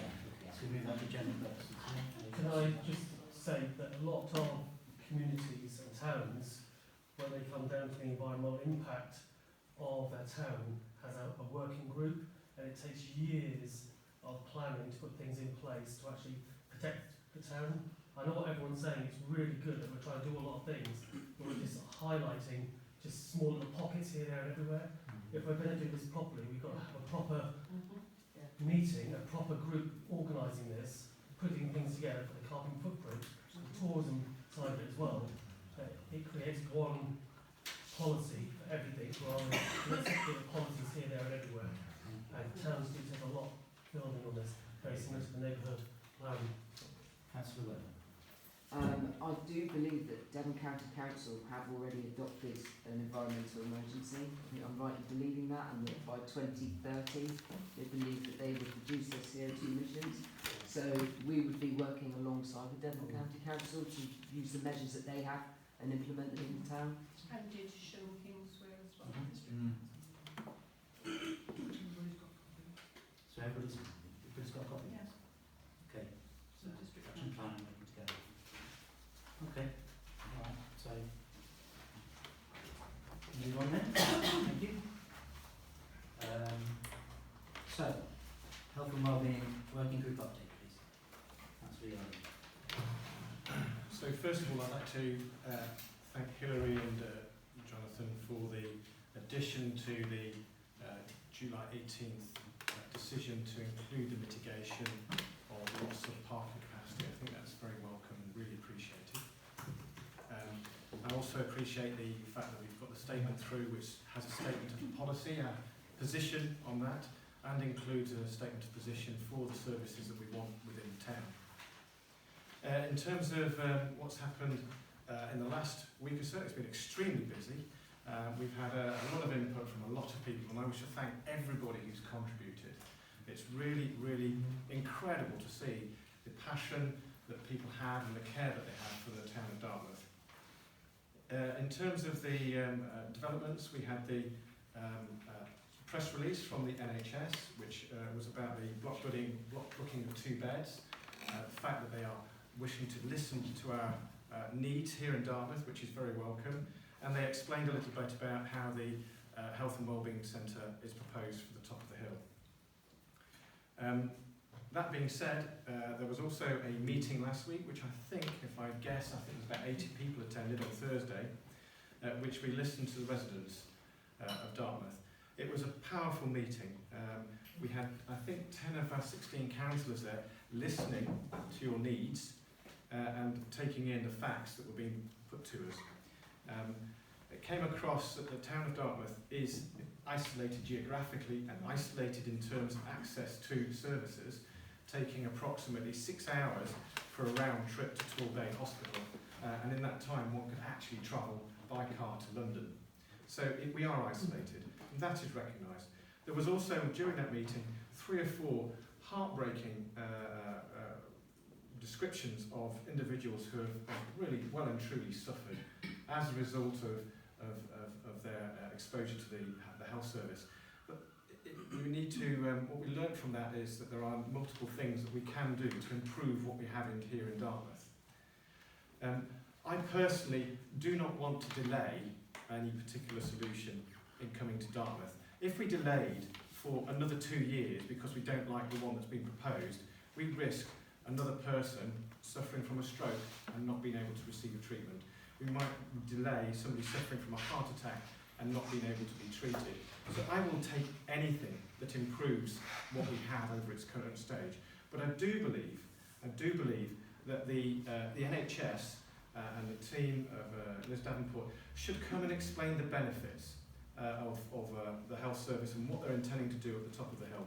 I do know there's a lot of services that we perhaps don't all know about and we should know more about, but these need to be communicated. So at the moment there is a weakness, and that weakness is in the communication of what comes about the services from the NHS, and perhaps even from some of our own representative groups about what we have here in Dartmouth.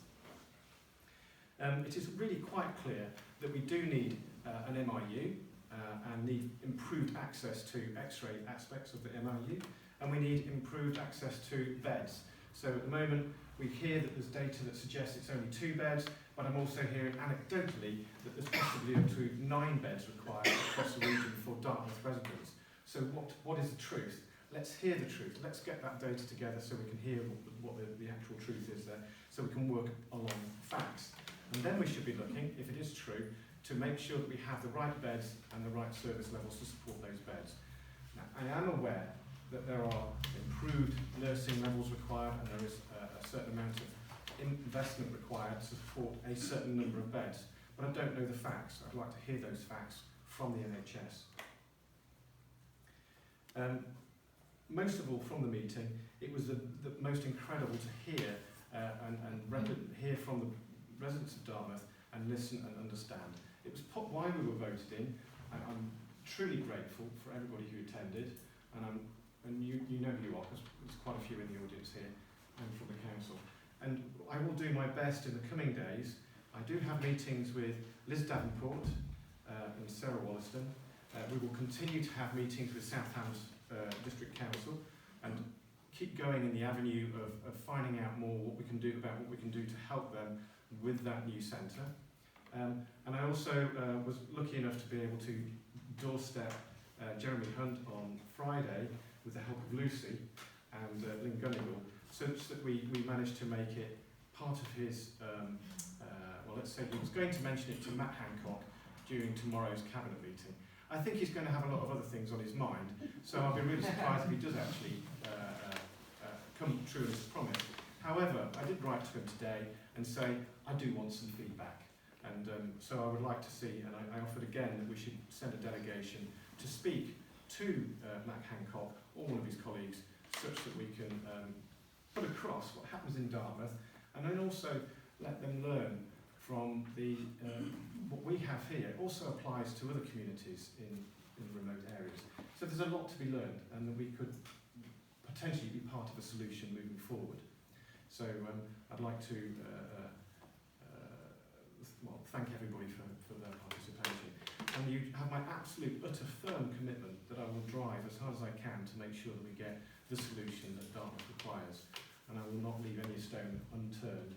And we will go through the facts. There was a fact about MOD earlier on. It's great we bottomed it out. We realise it's not really going to be a fact, but it was great to understand what that was, and I appreciate that. So thank you. That's my report.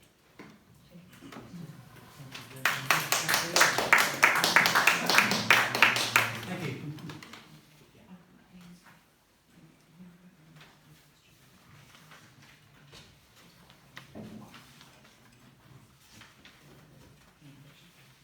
Right, to discuss the terms of reference for communications working group for the going forward.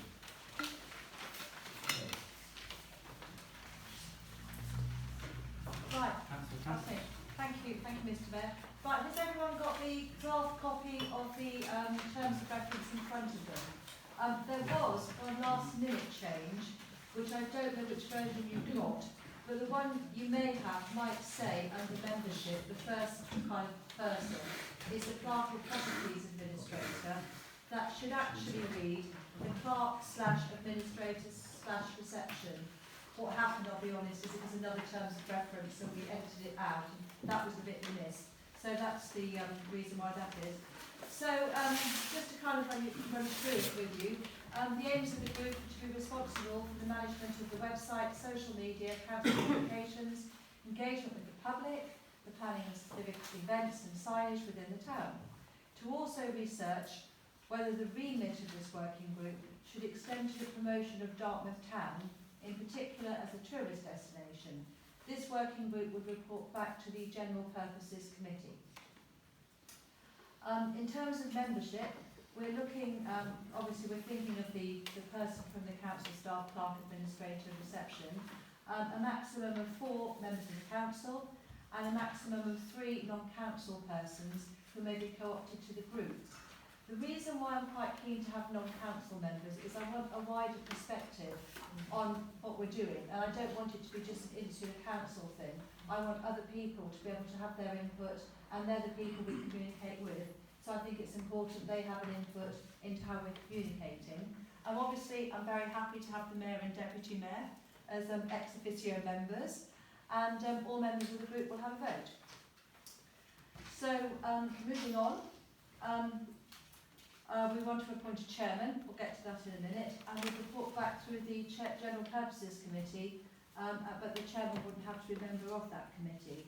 So the things that we'd be doing is we'd research and draw up a proposal for all aspects of council communication, but we're not empowered to enter into any contract, so it's purely just making a recommendation. We haven't actually got any teeth, we can't actually spend any money, or make any promises on the council's behalf. And obviously the group will be governed by the town's council standing orders and code of conduct.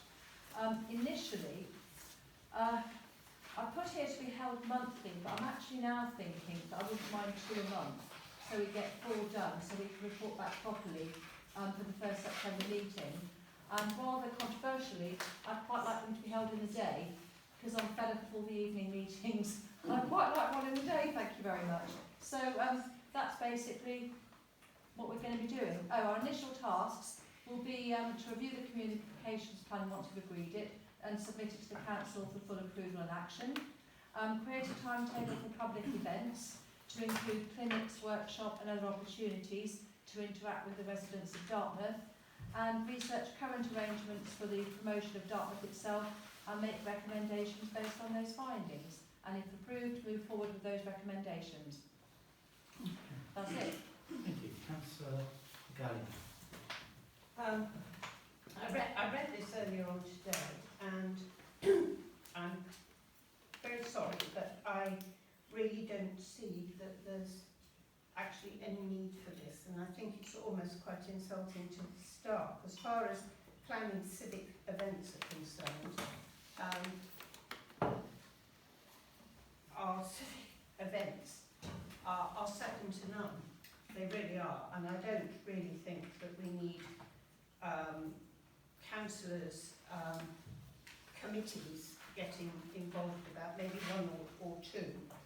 I'm not at all happy of having 3 outside people sitting on a group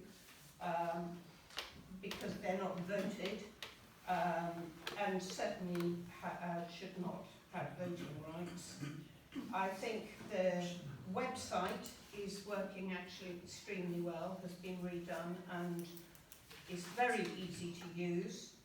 Our Facebook page is also quite punchy and up to date. Where I do agree with you, I do think that the town could have probably more input with putting itself forward as far as I've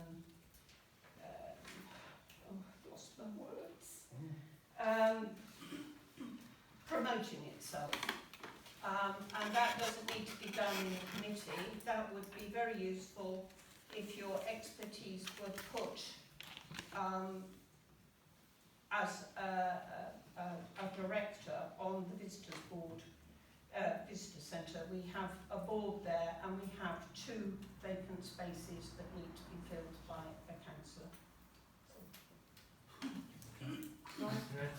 Well, if you'd like to respond first. Well, yes, I would actually.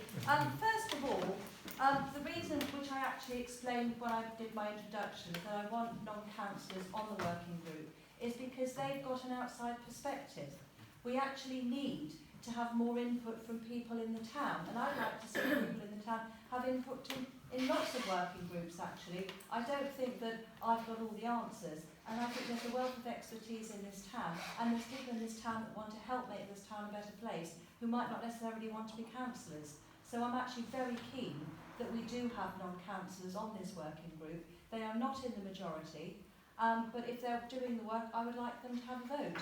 And I've looked at the terms of engagement, and it's not unusual to have non-councillors on these groups. I worked through this very carefully with Charlie, who can't be here this evening, to make sure it was all correct and proper. Moving on to civic events, I'm not going to be sitting down going, oh, well, I like this menu or that menu. That's a job that's done very well with the council team. But it would be interesting to know what civic events we've got, how they're publicised, how we might make more of them.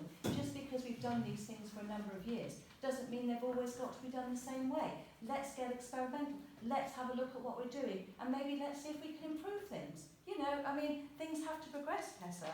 And then finally, with the Facebook page and the website, it's a very subjective opinion, and I've canvassed opinions too, and I believe there are ways in which both of these vehicles for communication could be improved. You can't, communication is an evolving thing. It's not static. You don't just say, okay, we've done our website, that's it. Things have to evolve and progress and move on. That's me. Thank you. Absolutely. Thank you. Just briefly, You deserve a clap. just briefly coming back to you, Tessa, you used the word outside people, and I think, with this new town council, I'm in total agreement with Kathy in that, we need to be working together with the residents and the public in town. We're a new town council, open and transparent. This them and us attitude has got to stop, in my opinion. Absolutely. Yeah, I'd just like to add to both Kathy and Lucy to say, unfortunately, Tessa, I do completely disagree with you. When I was on the doorstep talking to people about the council elections, I had a lot of people who believed that the council didn't represent them, wasn't in touch with them, and didn't speak to them. And one thing I have learnt in the last 2 months is that the town council has done some very great things over the last few years, but its biggest problem has been that it hasn't communicated that well enough to the town. And actually there are some great things that Tessa and Rob and Maggie have done for this town, but it's a great shame that they go unnoticed. And it's very, very important, especially in a modern 21st century society, that we use all the tools that we can to make sure that the town realises that we're not here for ourselves, we're here to help them to realise their solutions to problems they see in the town, and it's vitally important that we have this. Thank you.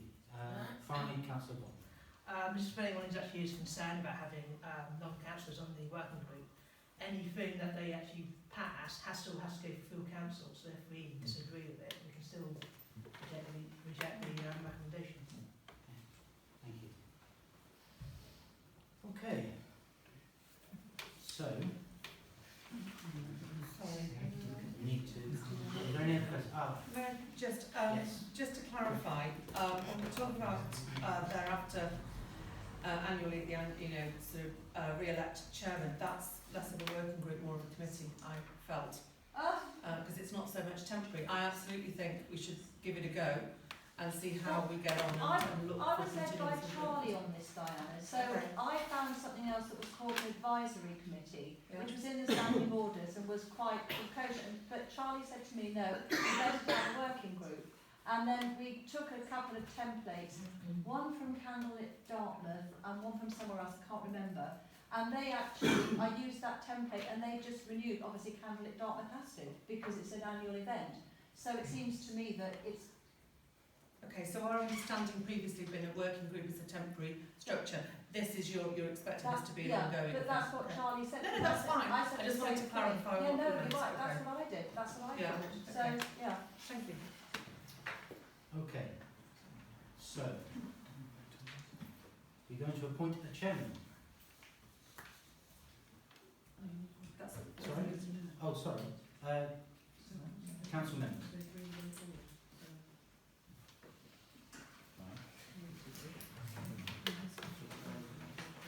Oh, I see. Okay. So, we need a proposal then, please, to take this forward. Okay, so I would like to propose that we set up a communications and engagement working group, which will abide by the terms of reference that we have discussed at this meeting. Seconded, please. Councillor Shepherd. All those in favour? Those against? Any abstentions?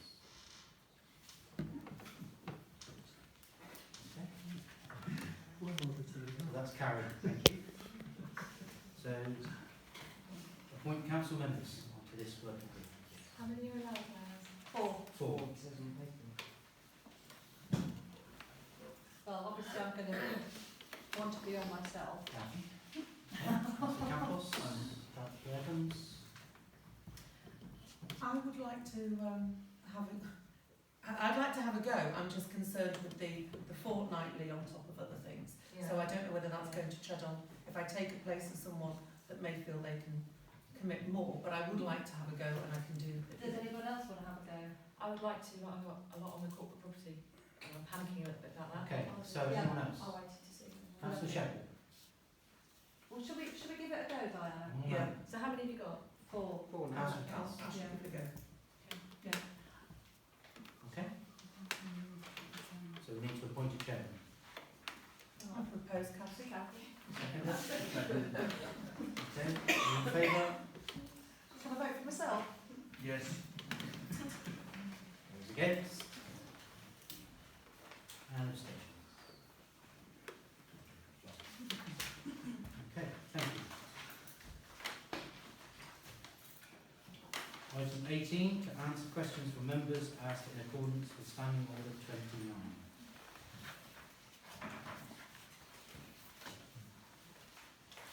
Are you allowed to?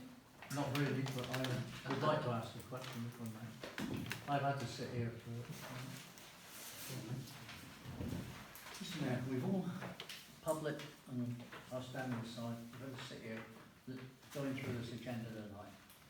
And half the time, we haven't known what you're talking about, because none of the reports are attached to the agenda.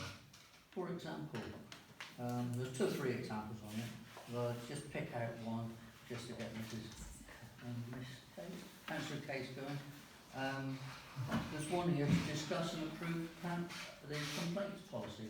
Why couldn't that go on your website so that members of the public could have a look at that and make their comments? Because I've heard through this meeting tonight that you want to involve the public in what you're doing. And there's several other things you've discussed here tonight. We haven't a clue what it's all about. You've just picked out odd sentences. But it would be nice if you put those reports on the website so that we can have a look at them before the meeting. Or even print them off so that we can follow what you're talking about when we're here. Okay, thank you. I think Councillor Case? Okay. Yeah, thank you. I put my hand up at the end of 15, which is about the climate environmental emergency. I think that's really important that we should have environmental issues at kind of the heart of a lot of things that we do as a council for the town. But I'm also kind of struggling since being elected and coming on seat around thinking about what are our strategic aims as a council. So what are the things that we think are urgent and important for us to do now as areas of focus, what we should we think are urgent but we need to schedule them for later, what we think are, etc. we should, not pick up at all. And I think at the moment we've got a lot going on. I think each of us have got a lot of our own passions, our own interests, and a lot of what we're hearing from members of the public. And I think you can look at any of these items where you look at, neighbourhood plan, you look at the communication side of it. Of course, I think communications and engagement is a lot easier when you've got some sort of strategic objectives as a council laid out, so that you can say quite clearly to the public, this is what we're going to do, and to ourselves, this is what we're going to do. And these are the things that we're not going to do, etc. at the moment, or not at all, as the case may be. So I'd like to ask the question of whether it would be possible for us as a group of 16 to have some sort of a workshop to thrash those ideas out. And I absolutely get that that's with public input as well, but I think first of all we've done some canvassing, we've got ideas, etc. already, and then whatever we thrash out, we can of course then engage. And I know we've already had some engagements as well with the public. So kind of, for me, we just need to work that through, and then we're going to have some clearer ideas, I think. So you're proposing a workshop? I think so. Well, I'm testing if others feel the same. If you all feel like you know what we as a group are setting out to do, then great. It's just me that needs to find out, but I'm not clear. No, I agree actually. I think I don't know about And therefore, I think by extension from that, the public are not going to be clear. We did So talk a about workshop being set up, yeah? Okay. Alright. So, Thank you. Councillor Well, only very quickly, so make sure you speak up, please. it's late in the evening, but can I support Councillor Baston on what he said? But not only does it need to be on the website, I think it's also true we need the minutes early so the general public can know what we're intending to recommend. Because many times you get to hear, and I'm not getting the staff, but sometimes we're giving them so much work to do it. We must have the position where we know, and not only do we know, it should be on the notice boards so that the public know what we're threatening to do. But at the moment, we don't know because we don't do it. And the other thing, on a very general subject, is because I'm listening about the environmental problems, and of course it's worldwide and nationwide, but we need to take this on every one of our individual decisions, what we make. We don't only need to we need to act upon it now, every time we make a decision. And I'm just thinking how we're all promising all the world for Tarnish and Park, and at the end of the day, there's only a limited amount what you can do. So therefore, if we have it in the back of our minds when we make decisions, we have to be brave enough to stand up to them. Okay. My understanding is that the minutes went out of the agenda Yes. 7 days before. That's not, they should really go very quickly after a committee meeting, and it just says unapproved.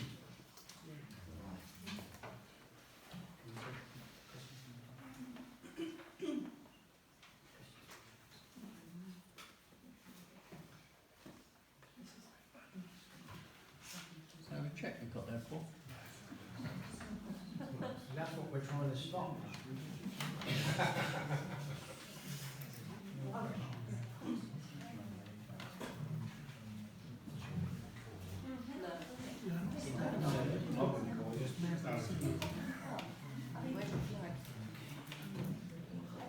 Yeah, this is questions from the members.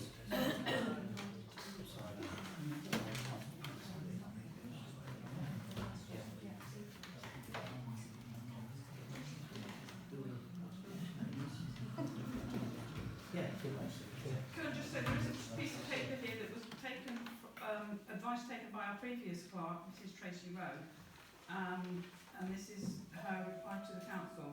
Following discussions at full council on 7th of December 2015 regarding the production of draft minutes, I met with Leslie Smith, OVE, the Secretary of the Devon Association of Local Councils, on Friday 11th of December 2015, and she confirmed that draft minutes should be produced within 30 days of a meeting, not 7 days as stated at full council.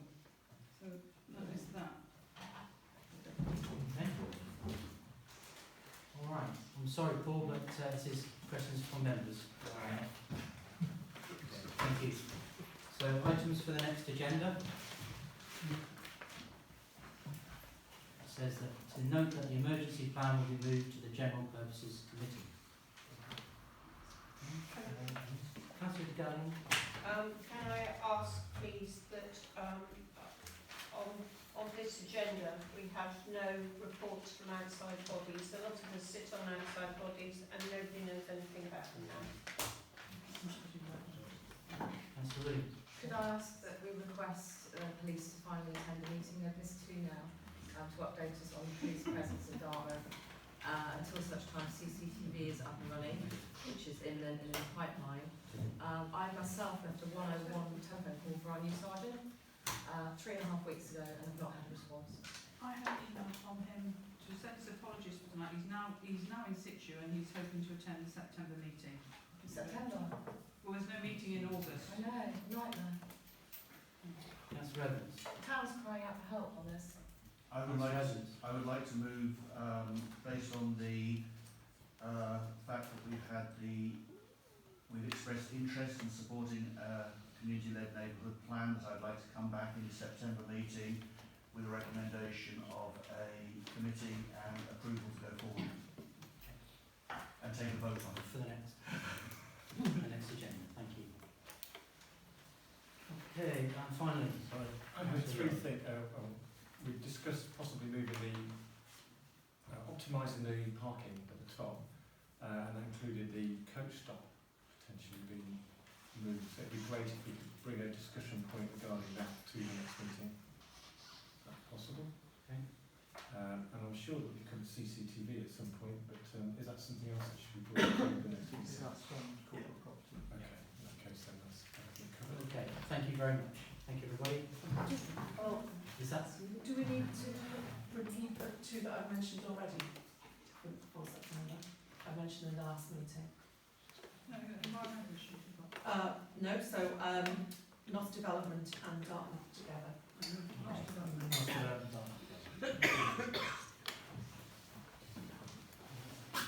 Okay.